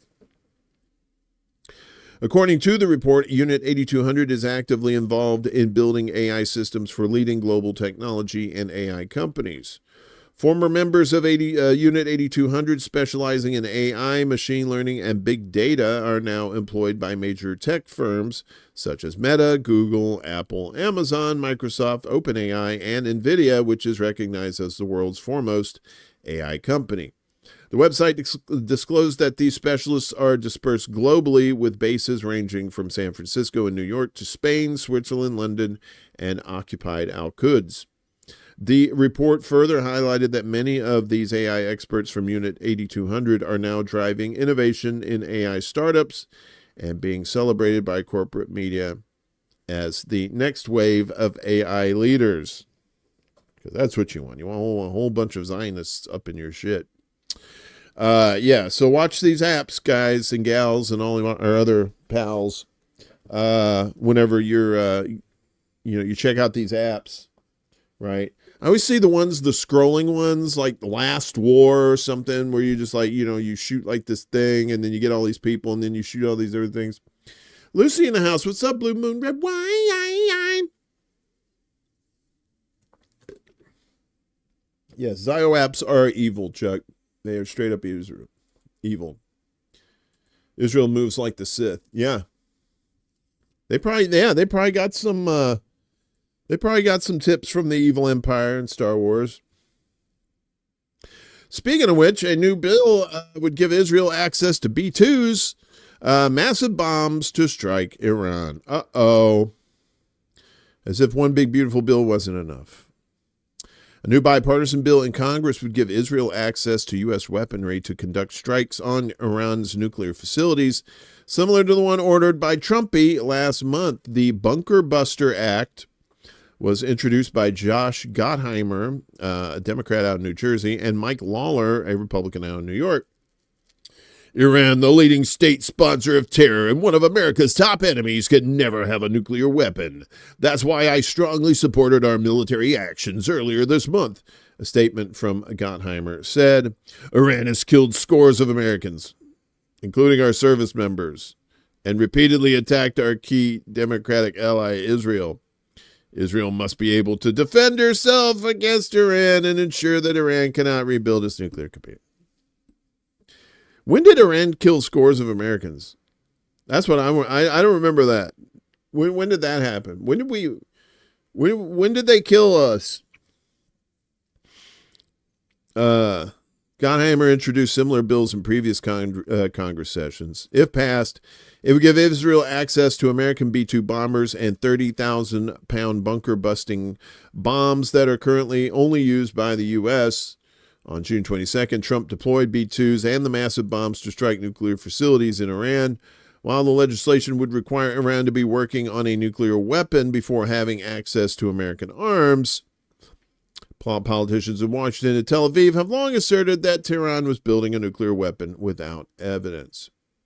The claims have persisted even as the Islamic Republic subjected itself to a comprehensive inspections regime from the international nuclear watchdog that certified Iran was not building a nuclear weapon.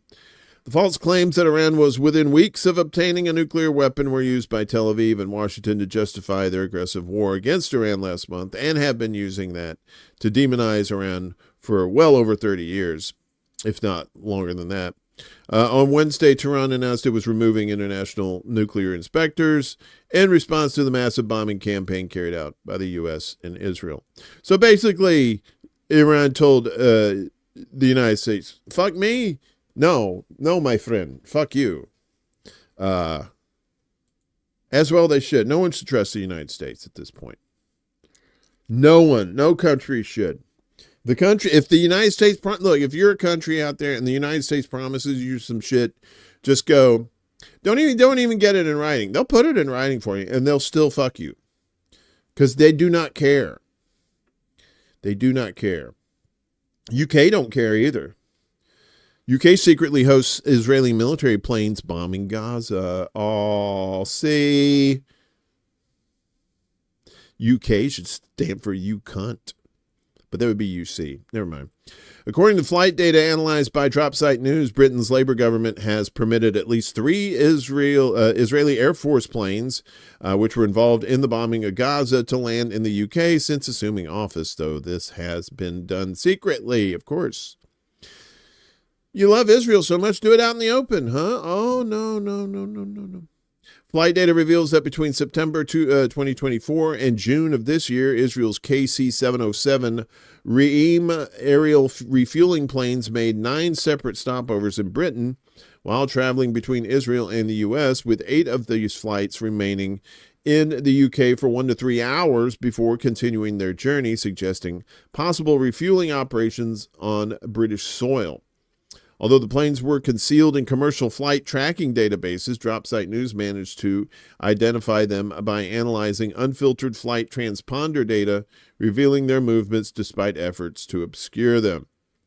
All of the planes landed at RAF Brize Norton, Britain's largest airbase in Oxfordshire, with one of the Israeli aircraft having been actively operating over Gaza during a period that included 2 suspected war crimes, such as the October 2024 bombing of a residential complex in Bayat Lahia, which resulted in the deaths of 73 people.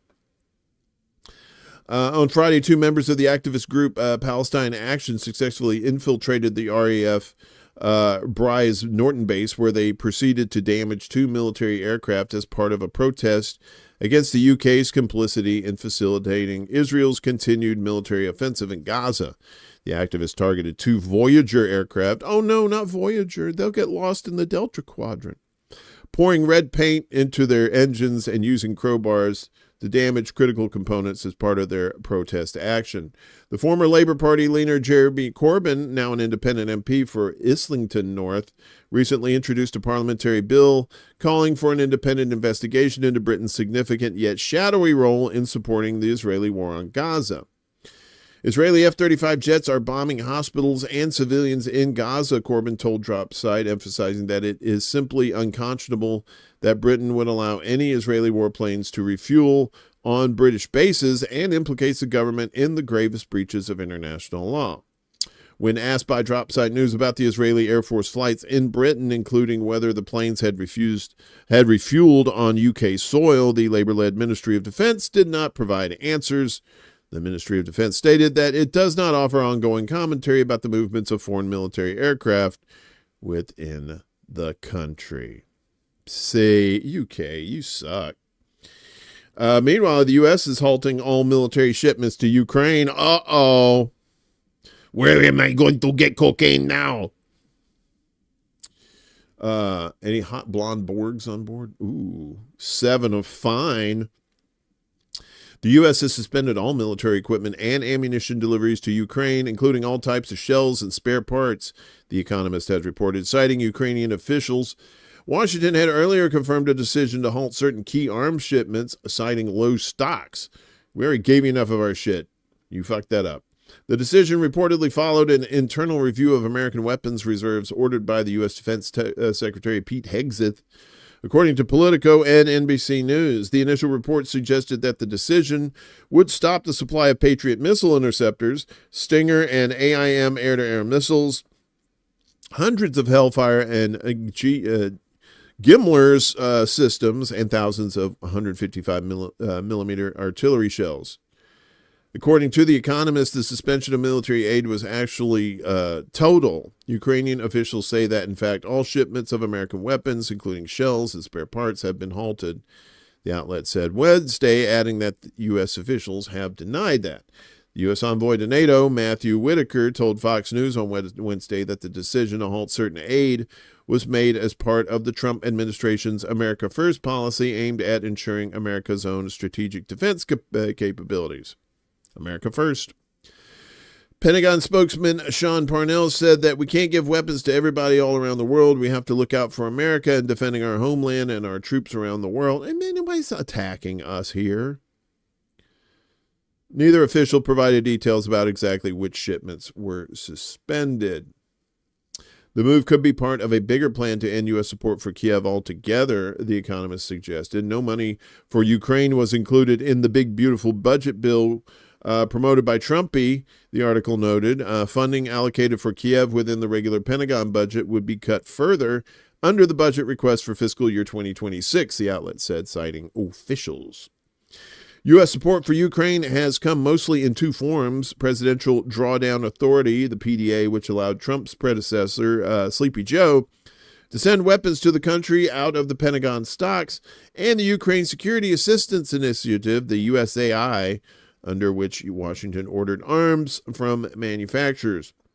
Trump has not made use of PDA since entering office in January. The weapons orders made by the previous administration under the USAI would continue U.S. shipments to Ukraine until late 2028, according to The Economist, which says these supplies could now be interrupted. Oh, no, no more cocaine for Ukrainian Scarface. What are we going to do?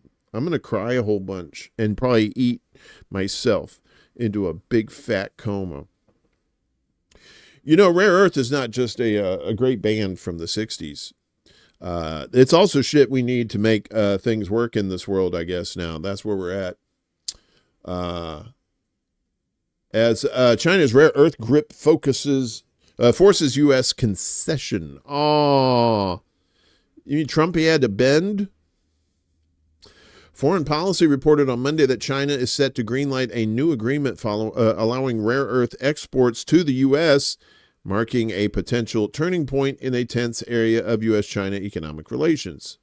The move follows rounds of diplomatic engagement in Geneva and London earlier this year and amid growing concerns in Washington over China's dominance in critical mineral supply chains.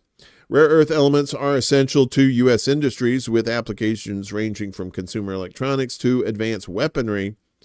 Emphasis on the advanced weaponry. While rare earths are not geologically scarce, China currently accounts for roughly 60% of global production and more than 90% of processing capacity. So they basically have it on lockdown. Over the years, Beijing has consolidated its grip on the sector through low-cost production, strategic acquisitions, and state-backed expansion. Beijing's decision to exercise this leverage over Washington in recent months has paid off, noted China analyst Scott Kennedy in Foreign Policy.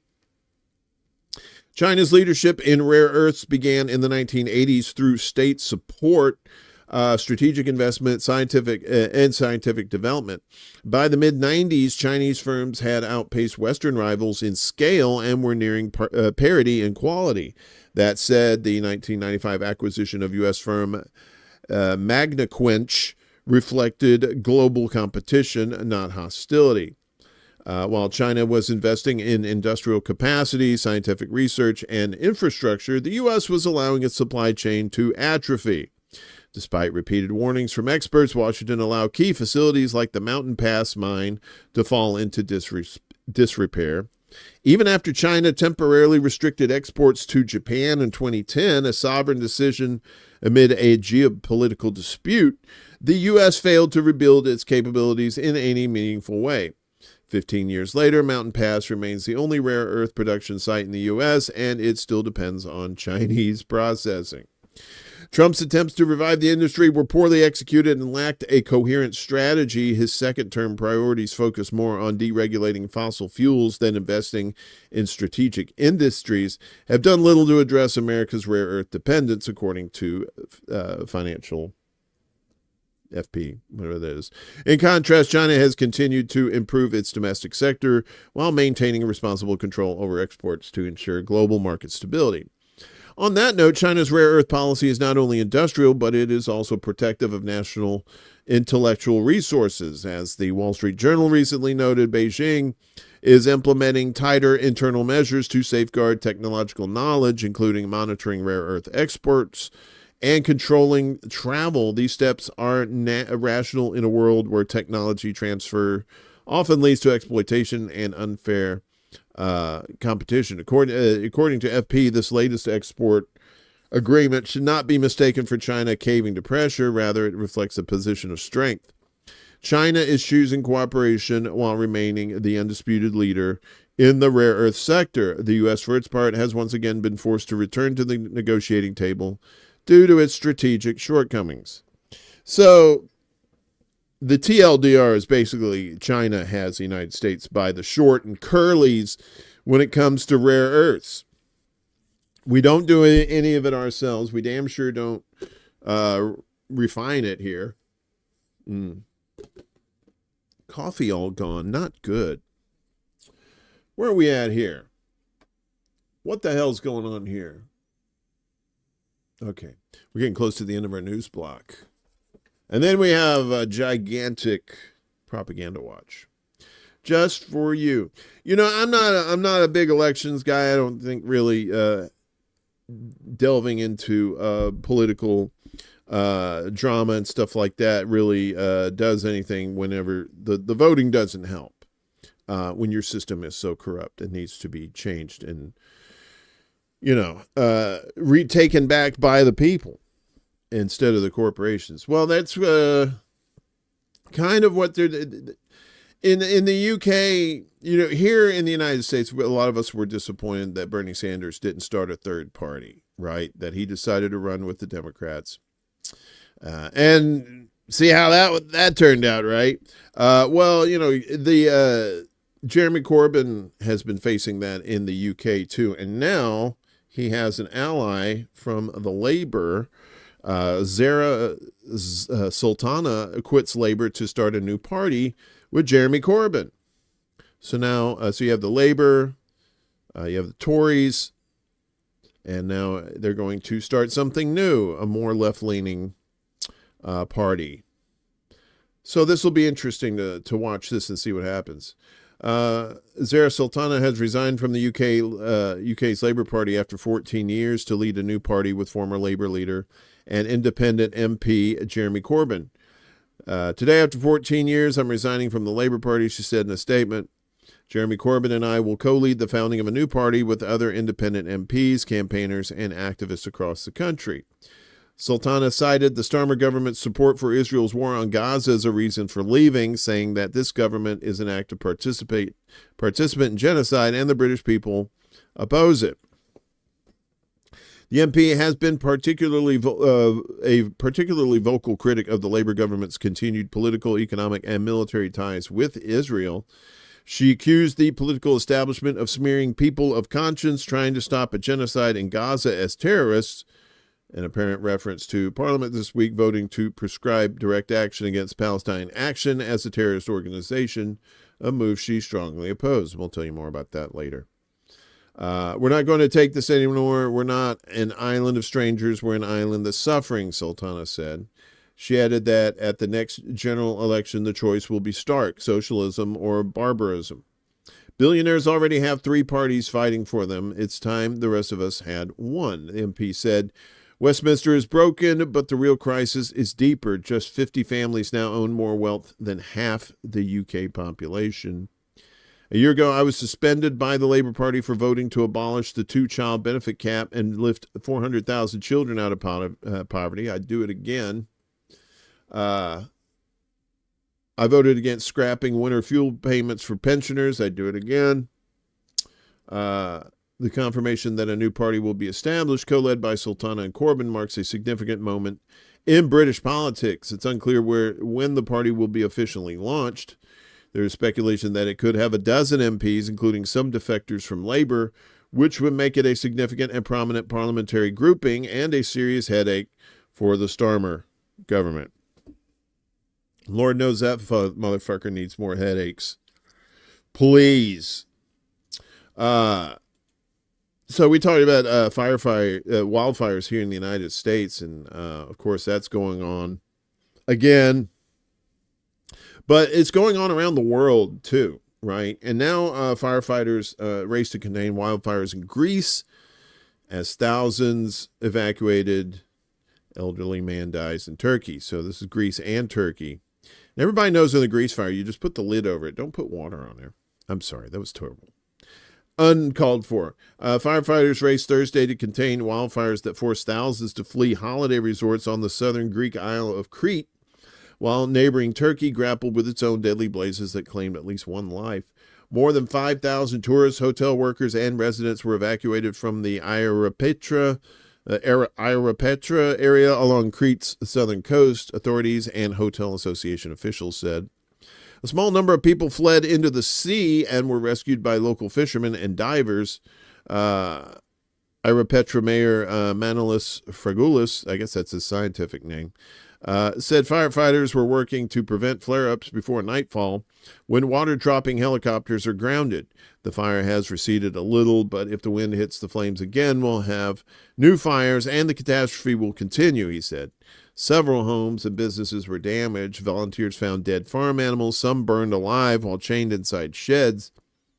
Displaced tourists were relocated to other hotels or spent the night in an indoor basketball stadium. Ooh, I bet that was swanky.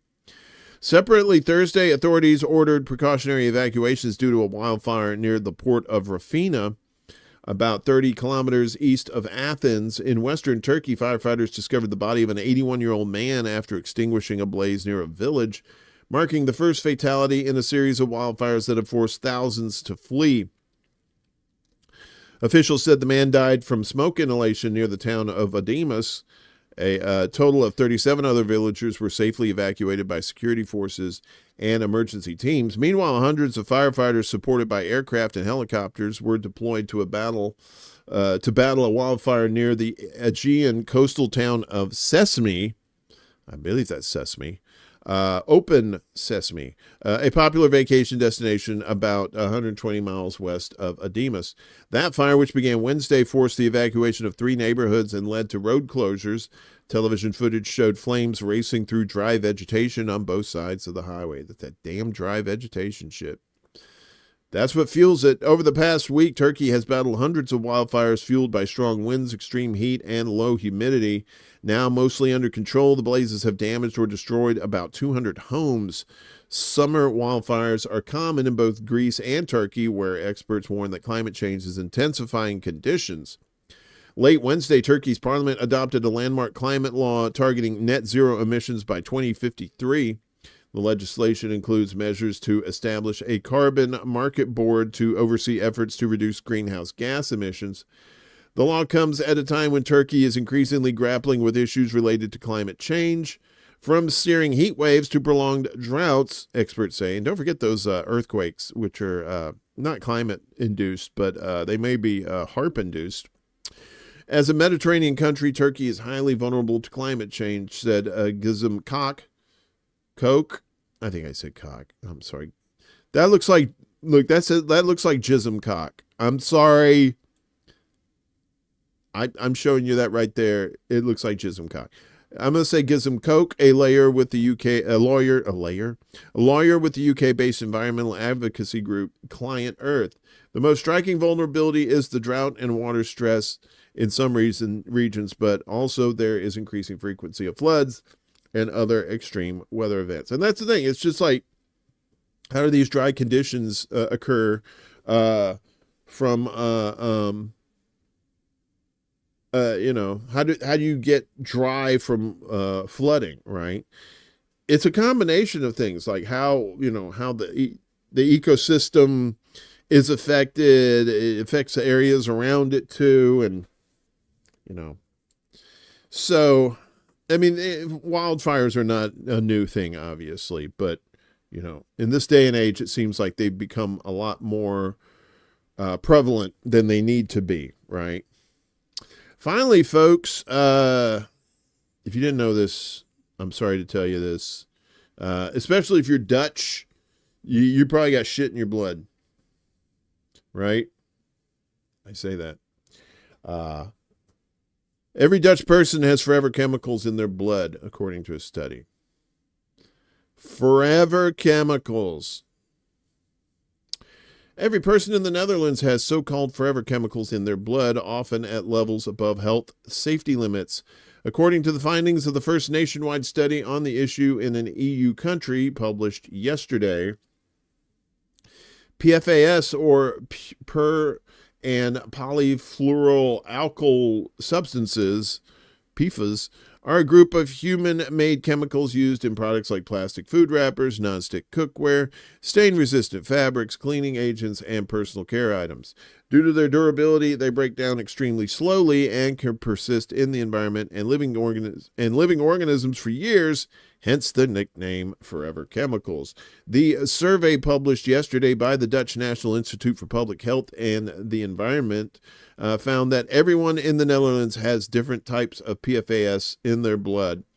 In almost everyone, the amount of PFAS is higher than the health limit value. Human exposure typically occurs through contaminated food, drinking water, household products, air, and soil. Studies have linked certain PFAS compounds to health issues such as high cholesterol, infertility, kidney problems, and some cancers. Though their presence does not guarantee illness, the chemicals may impair the immune system with the severity of effects depending on the level and duration of exposure, as well as the individual health conditions, the institute noted. But the key here is the may impair the immune system. And that's all you need to do if you're trying to get people sick. The study analyzed around 1,500 blood samples collected between 2016 and 17, and RIVM confirmed it is currently examining samples from this year to assess recent exposure trends. While PFAS are known for persisting in the body, they can gradually disappear over time, the Institute noted, stressing the need to reduce daily intake. Similar studies have been concluded in the U.S., Canada, and Australia, revealing widespread exposure across various populations. Yeah. And getting away from plastics like that is going to have to be one of the things that we as humanity is going to have to do. We're going to have to decide if we want safety or if we want convenience. Because in a lot of cases, you're not going to get both or either. So that's your news block because you wanted it so much. Hang on a second. Okay. More bad news for you. More bad news for you. Now we're going to tell you who's lying to you. And guess who's lying to you? Oh, it's Trumpy. Man, I'm shocked. Sharing of biased and False news has become all too common on social media. More alarming, some media are true without checking facts first. Unfortunately, some members of the media use those platforms to push their own personal bias and agenda to control exactly what people think. And this is extremely dangerous to our democracy. Pants are on fire as Trump White House lies about budget bills, tax cuts, as U.S. public opposes giveaway to the rich. It's talking about one big, beautiful bill. The Trump White House is misrepresenting the measures, the tax bill measures provisions in an attempt to paint the unpopular legislation as a boon for workers and ordinary seniors rather than a massive handout to the wealthiest Americans. In a Twitter post late Wednesday, White House Press Secretary Carolyn Leavitt declared that any lawmaker who opposes the 887-page bill is voting against no tax on tips, no tax on overtime, and no tax on Social Security benefits. Leavitt's post was sufficiently misleading as to draw a community note on the Elon Musk-owned platform, which clarified that the Republican bill does not fully eliminate taxes on tips, overtime, or Social Security as claimed. It offers limited deductions with caps and excludes high earners with no provision to remove taxes on Social Security. As Axios reported Thursday, the Republican legislation does include an increased tax deduction for tax filers age 64 and older, but when the benefit leaves out the poorest seniors and expires in 2028, when Trump is set to leave office. But the benefit leaves out the poorest. Okay. The tax deductions for overtime and tips also expire in 2028. That's unlike the major tax breaks for the wealthy that are included in the legislation, which extends Soon to expire provisions of the 2017 Trump GOP tax law. So we told you about that earlier. So the new Republican bill would permanently raise the estate tax exemption, allowing ultra-wealthy individuals and married couples to give their heirs up to $15 million or $30 million without paying any federal taxes.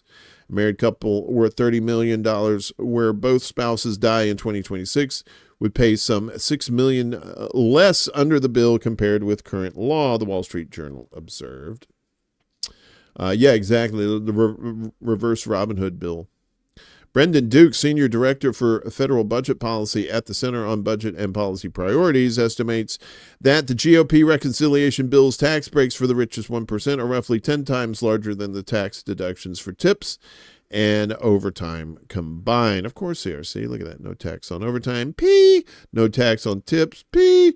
Tax cuts for households and nom nom. The Institute on Taxation and Economic Policy noted in a recent analysis that the Senate passed legislation also includes permanent corporate tax breaks, involving more generous versions of tax rules for bonus depreciation, research, and limits on interest deductions that lawmakers have attempted to enact in recent years. Contrary to the Trump White House's characterization of the reconciliation bill as a historic middle and working class tax cut, how the fuck do you get that? ITEP found that the richest 1% of Americans would receive a total of $117 billion in net tax cuts in 2026 alone. By contrast, according to ITEP, the middle 20% of taxpayers on the income scale, a group that has 20 times the number of taxpayers as the richest 1%, would receive less than half that much, $53 billion, in net tax cuts that year. The effects of Trump's tariff policies alone offset most of the tax cuts for the bottom 80% of Americans, the group added. For the bottom 40% of Americans, the tariffs impose a cost that is greater than the tax cuts they would receive under this legislation.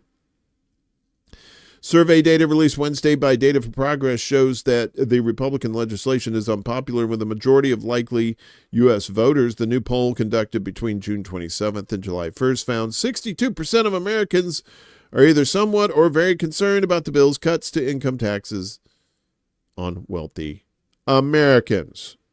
Liar, liar, pants on fire. Don't believe any of these people. Don't believe these people. Especially these bitches. And when I say bitches, I'm talking about all PR people and all of these fucking professional liars. Don't believe none of these people. Come on, why don't you work for me? There you go. So you remember the No Kings protest, and it was sponsored by Walmart. Well, apparently, they were giving away masks or something, like face shields, and nobody said anything about that. Well, when you're one of the Waltons, you can get away with that, but not this guy. Department of Justice indicts East LA community defender accused of giving face shields to anti-ICE protesters. See, rules for thee, but not for me. Or rules for me, not for thee. The U.S. Department of Justice on Wednesday indicted a longtime immigrant rights defender who allegedly distributed items, including face shields and bottles of water, to demonstrators during a downtown Los Angeles protest last month against ICE raids. Alejandro Oriana of East Los Angeles was indicted by a federal grand jury for alleged conspiracy to aid and abet civil disorders. Ooh, face masks and water. Oh, boy. According to federal prosecutors, Oriana and others met on June 9th and loaded his Ford pickup truck with face shields, masks, bottles of water, and other items, and then drove to a protest and handed out the items. Oriana was arrested during a June 12th raid by FBI agents backed by National Guard troops and county law enforcement on his federal home in East LA. According to LA Public Press, federal agents executed a search warrant 2 weeks later against fellow activist Verita Topete, seizing her phone and leaving her bruised. At a June 27th press conference at Ruben F. Salazar Park in East LA, Oriana thanked friends, family, community, and allies for their support. U.S. Attorney Bill Asaley, I think I said that guy's name before, told Fox News at the time of Oriana's arrest that we have made it a huge priority to try to identify, locate, and arrest those who are involved in organizing, supporting, funding, or facilitating these riots. These riots. If fully convicted, Oriana, a U.S. Marine Corps veteran with no criminal record, could face up to 5 years behind bars. Oriana and Topete are members of Centro CSO, a Chicano-led civil rights group that is no stranger to state surveillance and repression. Founded in 1947 by Fred Ross, Antonio Rios, and Edward Roybal, who was later elected to the L.A. City Council and then the U.S. House of Representatives, the group was originally known as Community Service Organization, or CSO. Notable CSO members have included Cesar Chavez and Dolores Huerta of United Farm Workers, both of whom were targeted for FBI surveillance under longtime director and lady dress wearer J. Edgar Hoover. Centro CSO was born out of CSO in the 2000s to fight against the war in Iraq and military recruiters, and also the fight for public education. A longtime member, Carlos Montes, told LA Public Press. Another Centro CSO member, Sammy Carrera, told the outlet that the arrest of Oriana and seizure of Topete's phone are a continuation of state suppression of CSO. I don't think they anticipated such an organized community that was willing to defend our neighbors, our family members, and so they're scrambling to see, how they can smash us to stop these rebellions that are being organized, Carrera said of the government's response to the anti-ICE protests. Responding to Oriana's arrest, the LA-based Legalization for All, L4A network, said last week, Alejandro has done nothing wrong. Speaking out against ICE terror raids and deportations is not a crime. Protesting is not a crime. As Chicanos, Mexicanos, Centro Americanos around the country are being racially profiled and viciously kidnapped, activists like Alejandro have every right to speak out. Protesting is not a crime. Fighting against ICE terror is not a crime. Legalization for all and stop the ICE raids now, L4A added. Noting the numerous documented injuries suffered by anti-ICE protesters at the hands of police and the LAPD's long history of spying on and repressing civil rights defenders, Attorney Peter Biebring told LA Public Press that taking protective measures isn't a sign of criminal activity. It's common sense. Centro CSO has been organizing events in support of Oriana, including a planned press conference at 4:30 p.m. today at the Edward Roybal Federal Building and a Saturday rally in La Placita Olvera. Our movement will continue even if they obtain warrants to confiscate our electronic devices, Carrera said at the June 27th press conference. Our movement will continue even if they bring in the National Guard to raid our members. Our movement will continue. Drop the charges now. They want you to be scared. They don't want you out there protesting. They want you to be afraid. They want you to cower inside your homes and stay on your phone and yell at strangers on the internet. That's what they want you to do. They want you to stay divided, stay scared. Oh, UK, you're so bad. UK blacklist Palestine action in grotesque, chilling move. So we told you about this a little bit earlier. Let's get into the meat. The British Parliament passed a vote on July 2nd proscribing the Palestine Action activist group as a terrorist organization, a move strongly condemned by various groups and individuals as grotesque, chilling, and an unprecedented legal overreach. In Parliament, 385 voted in favor of the proscription, while 26 voted against it. UK Security Minister Don Jarvis said in Parliament that Palestine Action is not a legitimate protest group. People engaged in lawful protests do not need weapons. They do if they need to defend themselves. People engaged in lawful protests do not throw smoke bombs and fire pyrotechnics around innocent members of the public, and people engaged in lawful protests do not cause millions of pounds worth of damage to national security. Oh, look at that, man. He did the twofer. He said they did the damage and national security infrastructure, including submarines and defense equipment for NATO. In response to critics of the move, Jarvis added that prescribing Palestine action will not impinge the rights to protest. However, others slammed the move, including Labor MP Zara Sultana, as we told you. Let's be clear, to equate a spray can of paint with a suicide bomb isn't just absurd, it's grotesque. It's a deliberate distortion of the law to chill dissent, criminalize solidarity, and suppress the truth. Labor MP Jeremy Corbyn also, independent MP now, also condemned prescribing Palestine action as a terror group. If the order goes through, it will have a chilling effect on protests, he said ahead of the vote. Sacha Deshmukh, chief executive of Amnesty International UK, slammed the move as unprecedented legal overreach. The decision gives UK authorities massive powers to arrest and detain people, suppress speech and reporting, conduct surveillance, and take other measures, she added, stressing that using them against a direct action protest group is an egregious abuse of what they were created for. Palestine Action announced on June 30th that it had launched legal proceedings in an attempt to block the British government's campaign against it. Earlier last month, 2 Palestinian Action activists broke into the Brize Norton Air Base, the largest UK air base.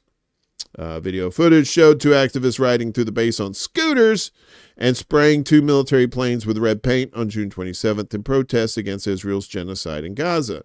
The group was founded in 2020 in response to London's role in arming Israel. Since then, it has carried out a campaign of infiltrating arms factories, sabotaging production lines, and shutting down infrastructure tied to Israeli military industry, particularly Elbit Systems, the largest Israeli arms manufacturer in the UK. As a result of the group's operations, over $2.4 billion in contracts have been lost. Good on you. Yeah, fuck those people. The UK is all up in this shit too, right? As the MI6 fueled Ukraine proxy war and fabricated intel on Iran. Oh, more bitches. The UK Secret Intelligence Service, commonly known as MI6, has played a central role in spreading false intelligence and engaging in provocative actions aimed at escalating global conflicts, British whistleblower and investigative journalist for The Grey Zone, Kit Clarenberg, has told RT. Speaking to host Rick Sanchez on Thursday, Clarenberg said MI6 was at the forefront of efforts to push the West deeper into the Ukraine conflict. I've since the very start of the Ukraine proxy war been reporting on how Britain is leading this effort, he said, adding that many see MI6 as merely a tool of the CIA, but no, they go into business for themselves all the time. Clarenberg pointed to the 2022 bombing of the Kerch Bridge, which connects Crimea with mainland Russia, claiming it was orchestrated by British operative and NATO advisor Chris Donnelly as part of an effort to pull Washington further into the conflict. We have leads, conversations with senior British military officials in which he's talking about how the Biden administration reluctant to get fully involved in the proxy war needs to be countered at all costs, Clarenberg said. As a vassal of the U.S. who is completely dependent on Washington's wealth and muscle to maintain their international relevance, well, what wouldn't you do to keep them invested in conflicts you yourself have fomented? Asked about recent sabotage acts on Russian soil, such as railroads and air bases, and whether MI6 could be capable of doing that kind of thing, Clarenberg replied, absolutely.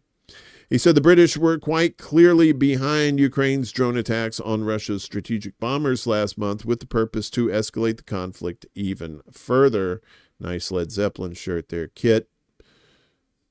Turning to Iran, Clarenberg said MI6 also produced fabricated claims about Tehran's nuclear program. He cited the CV of longtime operative Nicholas Langman, who allegedly infiltrated the IAEA to help coordinate Western sanctions between 2010 and 2020.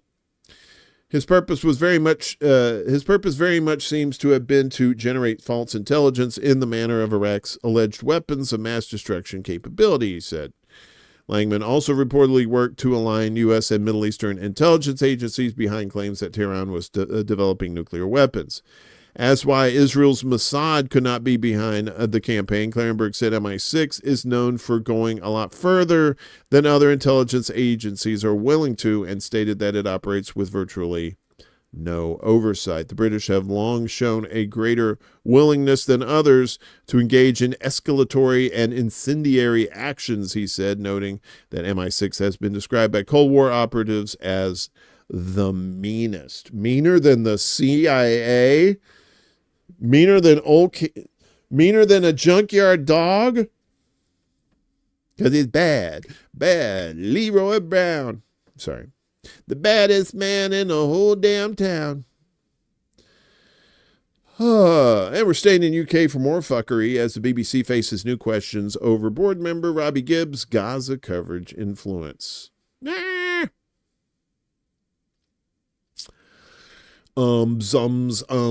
BBC is facing new questions over the role pro-Israel board member Robbie Gibb may have played in the broadcaster's Gaza coverage, with a report in Prospect magazine alleging he may have held discussions with the BBC's Director General and Chairman about the network's reporting. Alan Rusbridger, the editor of Prospect magazine and a former editor at The Guardian, wrote on Wednesday that the BBC had told him Gibb had not recused himself from any discussions about the BBC's coverage of the Israel-Gaza conflict. Rusbridger wrote that he further asked the BBC whether Gibb had any conversations about the Gaza Doctors Under Attack documentary and received a somewhat cryptic response. A BBC spokesperson reportedly said that Gibb had no formal role in any of the discussions or decisions about whether the BBC should run the film. I'm afraid I have no way of knowing whether BBC board members have had discussions about various live issues affecting the BBC, but as I've said before, the decisions about the film were taken by BBC News.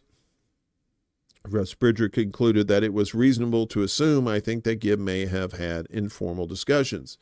Middle East Eye reached out to the BBC for comment on Rusbridger's claims, but did not receive a response by the time of publication. Earlier this week, more than 400 cultural figures signed a letter calling on Gibb to resign from the board over fears he is harming the broadcaster's credibility. A range of filmmakers, actors, and journalists, including Miriam Margolis, Alexei Sale, Juliet Stevenson, Mike Lee, and William Dalrymple, they must be English actors, I've never heard any of those people, signed the letter which raised concerns over opaque editorial decisions and censorship at the BBC on the reporting of Israel-Palestine. Gibb was part of a consortium that bought out the Jewish Chronicle outlet in 2020 and still declares on the BBC website that he has a 100% holding of the outlet. The inconsistent manner in which guidance is applied draws into focus the role of Gibb on the BBC board and BBC's Editorial Standards Committee, said the letter this week, which was signed by 111 BBC journalists. They also referenced the BBC's decision not to air Gaza Doctors Under Attack over alleged concerns about its impartiality. We, the undersigned BBC staff, freelancers, and industry figures are extremely concerned that the BBC's reporting on Israel and Palestine continues to fall short of the standards our audience expect, read the letter, probably in British, in an English accent. We believe the role of Robbie Gibb, both on the board and as part of the Editorial Standards Committee, is untenable. We call on the BBC to do better for our audiences and recommit to our values of impartiality, honesty, and reporting without fear or favor. And just remember, folks, that people pay a tax to watch the BBC. So it's not like PBS where it's donations and stuff. It's like they take money out of your taxes. That deserves more nuance, but more or less is basically what it is. It's like, and so when these people start seeing all this dumb shit on and they have to pay this fee, of course they're going to complain about.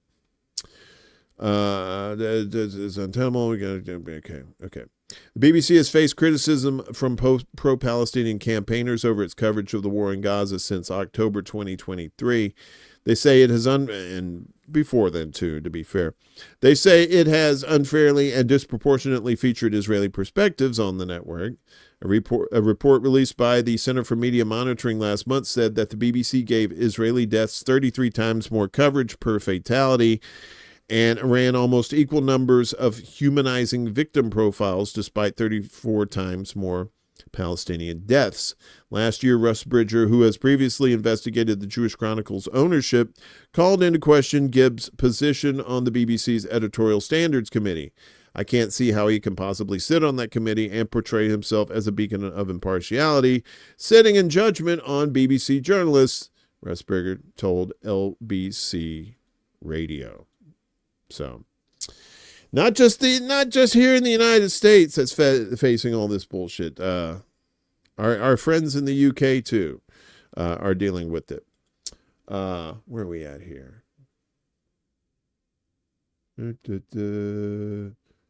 Okay. Okay. So, for the longest time, people were afraid to say anything publicly about Israel because they would feel they'd be called anti-Semitic, and they're still trying that shit now, but it doesn't seem to be working very well. But, trying to make boycotts illegal.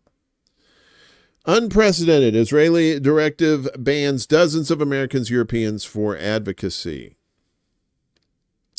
A new directive from the Israeli Ministry of Diaspora Affairs has banned dozens of political and legal advocates from the U.S., UK, Canada, and Europe from entering Israel due to their intentional delegitimization of the State of Israel and its defense forces, the document said.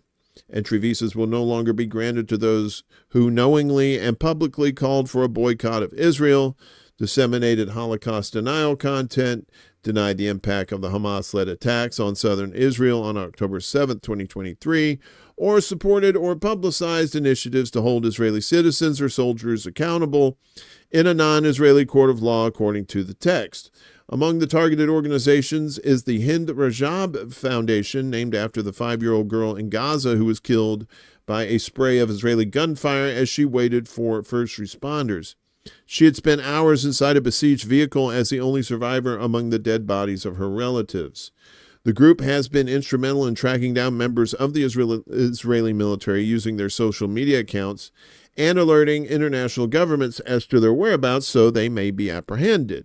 According to the document, the Hind Rajab Foundation has submitted complaints against soldiers in at least 8 countries and filed information with the International Criminal Court, that's the ICC to you and me, accusing over 1,000 soldiers and officers of war crimes in Gaza and Lebanon. The directive also listed Al-Haq Europe, a Brussels-based organization promoting Palestinian human rights, which has pushed for ICC accountability for Israel on the charge of apartheid long before the current events stemming from the October 7th attacks. 2 UK-based groups, Law for Palestine and Lawyers for Palestinian Human Rights, are also named in the document.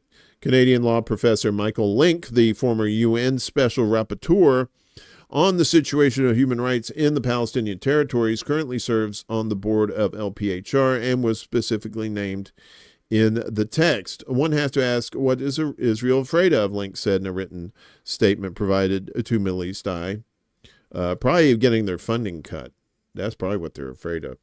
We created modern international law after the Second World War to ensure that basic human rights would be respected and enforced, and conflicts would be resolved through established rules, councils, and courts, rather than by wars. Banning myself and the others who work for these peaceful organizations shows contempt for the rule of law, he said.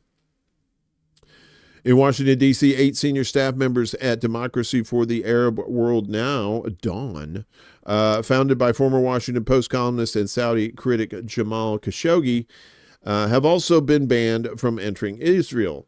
Key among them is Josh Paul, the first senior official to resign from the U.S. State Department in October 2023 over the Biden administration's handling of Israel's response to October 7th.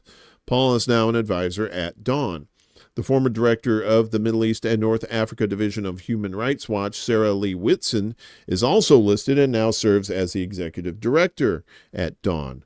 The pursuit of justice and accountability is not a crime, and the U.S. should not tolerate as a partner a country that treats it as one, Paul said in a statement shared on his LinkedIn account. Rayed Jarrah, the only Palestinian American on staff at DAWN who is also named in the ban, told Middle East Eye that the organization's push for international legal mechanisms against Israel definitely threatens Israel's apartheid and definitely threatens Israel's genocide. It threatens Israel's racism, and that is what we are hoping for, and that's why they're scared.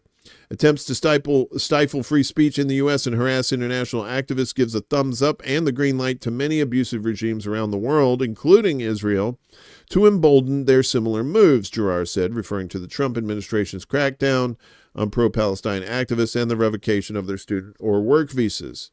Dawn is looking into how it can challenge the directive, given that a blanket ban on several American citizens may potentially conflict with the 2023 U.S.-Israel visa waiver program. Yeah, we must let's deport Trump to Israel. He'll have skin cancer within a week, probably because of that sun, and he ain't tan. The program permits overseas visitors to remain in the U.S. for up to 90 days without a visa, reciprocating the same privilege to U.S. citizens in participating countries. For decades prior, Israelis were not able to come to the U.S. without visas, as Americans of Palestinian descent were routinely interrogated and disallowed entry into Israel and the occupied West Bank. That changed just days before October 7th. The designation of Israel into the visa waiver program is an important recognition of our shared security interests and the close cooperation between our two countries, Homeland Security Secretary Alejandro Mayorkas said in late September 2023. This designation, which represents over a decade of work and coordination between the U.S. and Israel, will enhance our two nations' collaboration on counterterrorism, law enforcement, and our other common priorities. It will make both of our nations more secure. However, the program is not supposed to be denying U.S. citizens based on our political views and political activity, Gerard told Middle East Eye. Israel has landed in a place that has put her among the most oppressive authoritarian regimes in the region and the world. But they are the democracy of the Middle East, right? I think we have to start reevaluating the definition of that word. Finally, I wanted to play this the other day, but we ran out of time. Well, we didn't run out of time. It was getting late. It's speaking of Israel, you know, our buddy James Lee has been on. I've been showing a lot of his videos lately because he has been cracking into a lot of this propaganda and all these lies and bullshit that everybody has been told. And so he gets a little bit more into it. Basically, this is this is him saying, if you criticize this country, you're going to vanish. I think it's now become abundantly clear who controls the world. Because Bob Vylan, a member of an English punk rap duo, just lost everything in less than 24 hours. His talent agency, gone. Visa, revoked. Their US tour, canceled. Why? Because during a performance at Glastonbury, he had the gall to say these words. Free, free! Free, free! Free, free! Alright, but have you heard this one though? Death, death to the IDF! Death, death to the IDF! Death, death to the IDF! Death, death to the IDF! Death, death to the IDF! Now, first off, I just want to point out that the crowd was chanting along, so that says something. But whether you agree with the chant or not, and whether you think it's fair game or hate speech, that's not really the point of this video. Point is, Bob Vylan has been spewing this kind of anti-establishment, anti-British venom for years, and not a single person in power batted an eye. Because these are all direct quotes uttered by Vylan in the past. Quote, kill the Queen, burn Britannia, dig up Maggie, referring to the late Prime Minister Margaret Thatcher. I wipe my arse with the UK flag, then spit on the crown. Give Churchill's statue a rope, see if it floats. I mean, this guy has said some of the most vile and hateful things about some of the most powerful and revered figures in Britain. And the reaction from the UK elite?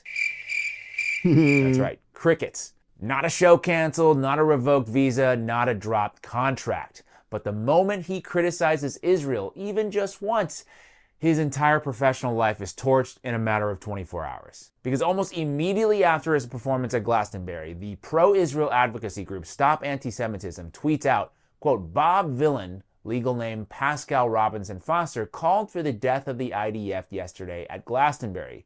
He's coming to the U.S. this fall as part of the Inertia Tour. This anti-Semite must have his visa denied, rescinded. His hate is not welcome here at Secretary Rubio at the Leo Terrell. Then Congressman Randy Fine replies, on it, and just like that, visa revoked.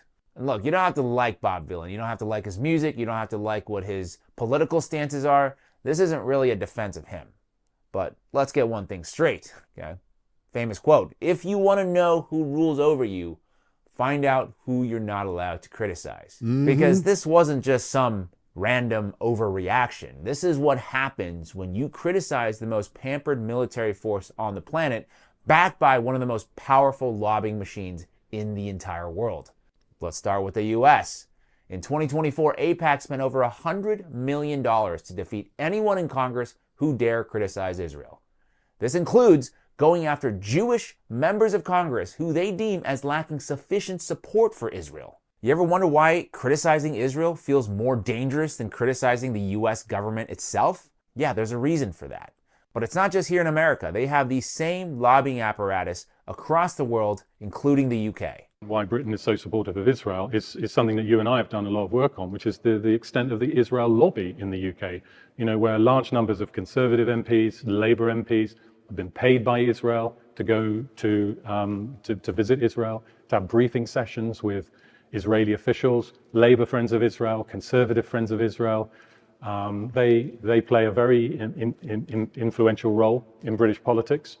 And there's no doubt that Israel exercises an influence over British foreign policy making, sort of way beyond probably any other state. That's right. They have the power, and I'm not exaggerating here, but they have the power to take out almost anybody in any Western government that they want, no matter how powerful, all the way up to the leader, in this case, of the Labour Party of the UK.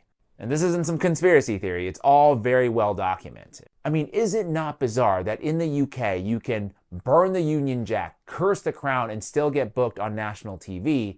And same in the US, you can denigrate the flag, you can criticize Trump, Biden, whoever you want, but the moment you criticize Israel, you're branded a heretic and banished from society. So here's the question I'll leave you with today. Is this really about hate speech? Is this about anti-Semitism? Or is it about protecting a rogue nation that's allowed to act with impunity? Just something to think about. My name is James Lee. You're watching the 5149 Show. Let me know what your thoughts are about this. Also, be sure to like and subscribe if you want more stories that go beyond what you're allowed to question in the mainstream media. It's a trick. We always use it. When from Europe somebody is criticizing Israel, then we bring up the Holocaust. When in this country people are criticizing Israel, then they are anti-Semitic. And the organization is strong and has a lot of money, and they are not ready to hear criticism. And it's very easy to blame people who criticize certain acts of the Israeli government as anti-Semitics, and to bring up the Holocaust and the suffering of the Jewish people, and that justify everything we do to the Palestinians. Yeah, self-defense against a school. Yeah, so James Lee, y'all, I mean, I'm sure you guys know who he is by now. But if you're not subscribed to his YouTube channel, it's 5149 with James Lee. And I'm starting to put the links to all these stories in the thing. So you should see it in the link on the Google Drive there. So hopefully you do. Before we get out of here, just want to remind you, tomorrow night is another one of those shows that, well, you know, if you got nothing better to do, you should probably come hang out. It's a secret show. Yay! With Christmas. David Swenson. Hello. Good to see you. So that's tomorrow night, midnight Eastern, 9 p.m. Pacific time. We'll have all kinds of funsies for you. Also, be sure that you're watching Black Bear News with our buddy Kevin. And if you can help him out, he lost his home during the LA fires. If you can help him out with that, or at least share out the link, appreciate you there as well. We didn't do our, hello. we lost the lights. We didn't do our coffee thing today. We'll save that for Tuesday. So we like money, but we don't like money that much. Kinda. Finally, we have a couple items here for you that's not so bad news, actually. Maybe it is. Who knows? We have another interstellar person coming through, entity coming through our solar system. As NASA identifies newly discovered object as an interstellar comet that will keep a safe distance. So don't worry, we're not going to get whacked by this one yet. NASA has discovered an interstellar comet that's wandering in our backyard. The space agency spotted the quick-moving object with the sky surveying Atlas telescope in Chile earlier this year and confirmed it was a comet from another star system.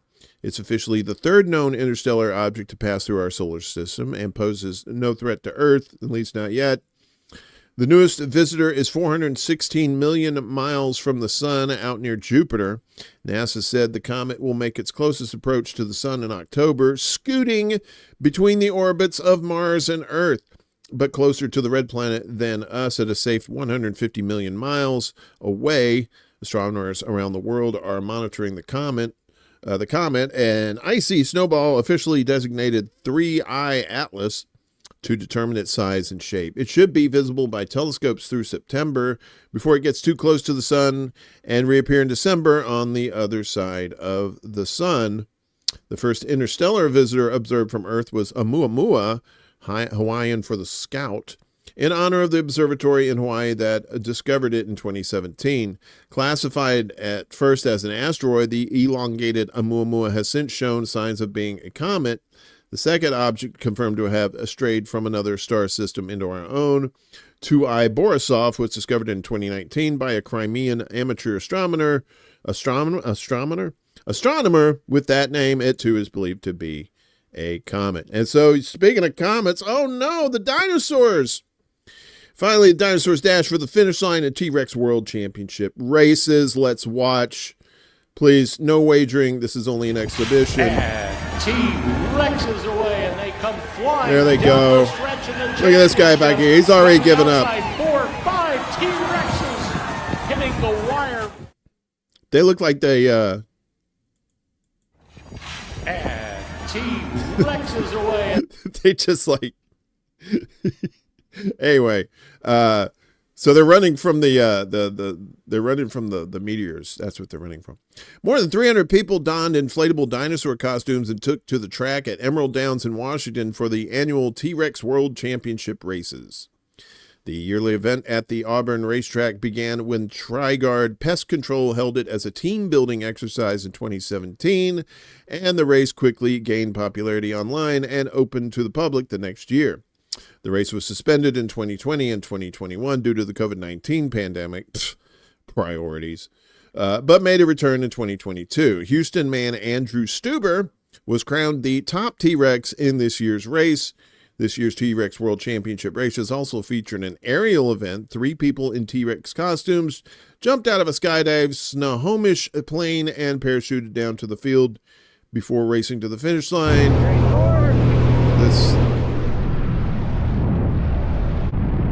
Oh no! That's how the dinosaurs died off. They jumped out of airplanes. You're not trained. What do you do? You're not supposed to. You're not even wearing your helmet. So that's them, and they're going down. And there's the shit. All right. Any more of this bullshit? Probably. The event is set to be aired on ESPN2 sometime later this summer. All right. Desert Mantis, I don't worry about things outside of my control. It ain't worth the anxiety. That's right, man. You can't control it. Ain't no sense in worrying about it, at least not fretting over it that much. Good to see you, buddy. I hope everybody has a wonderful, safe holiday weekend. If you're traveling, please be safe. As Mom says, it's not, I don't worry about you. It's the nuts out there is what I worry about. The ones who don't know how to drive, that sort of thing. Just have fun, enjoy yourself, but keep your eyes and ears open, you know, because as always, fuckery's afoot no matter where you are. You like the theory how that... I said fuck it. They shouldn't have died. I mean, don't jump out of airplanes, man, especially when you only have little arms like this. Yeah, so we'll be back again tomorrow night for the Secret Show. Hopefully you guys can come out for that. Make us part of your holiday weekend. I can already smell the barbecues outside. It's so good. Just be safe. And remember, we're not really independent. Let's check in on our poll. Finally, 17 votes. Nobody thinks we're independent. 29% think yes, but we are independent, but with some restrictions. And 71% of you said no, we have no independence whatsoever. And you're probably right. So it's like the science fair. Everybody's a winner. Anyway, we gotta fight for those freedoms, but we gotta do it smartly because they're gonna use the law. They're gonna use all kinds of things to try to antagonize you, intimidate you, using fear, using lies, using bullshit. Just release those negative energies, get them out of your system, keep your eyes focused, keep your eyes on the prize, as it were. If you want to help out this show, you can like, share, and subscribe. I appreciate it. We have donation links down below, too, if you want to donate, or if you can't, if you want to share out those links, that helps us just as well. Be sure to help out our peoples here, our friends here in the space. Check them out on their particular channels, I guess, and give them some love as well. So, yeah, that's going to be it for me. I will see y'all tomorrow night. I think Willie's got a show later today, maybe. I don't know. We're going to see what happens. Be sure to check out Willie's show, Around the World with Dee and Friends. She's always got good informational shows on, too, as well. And all our pals here, as we said. So, take care, y'all. Happy Independence Day. We'll see you tomorrow night. Peace. This is SETI Alpha 5. Woo!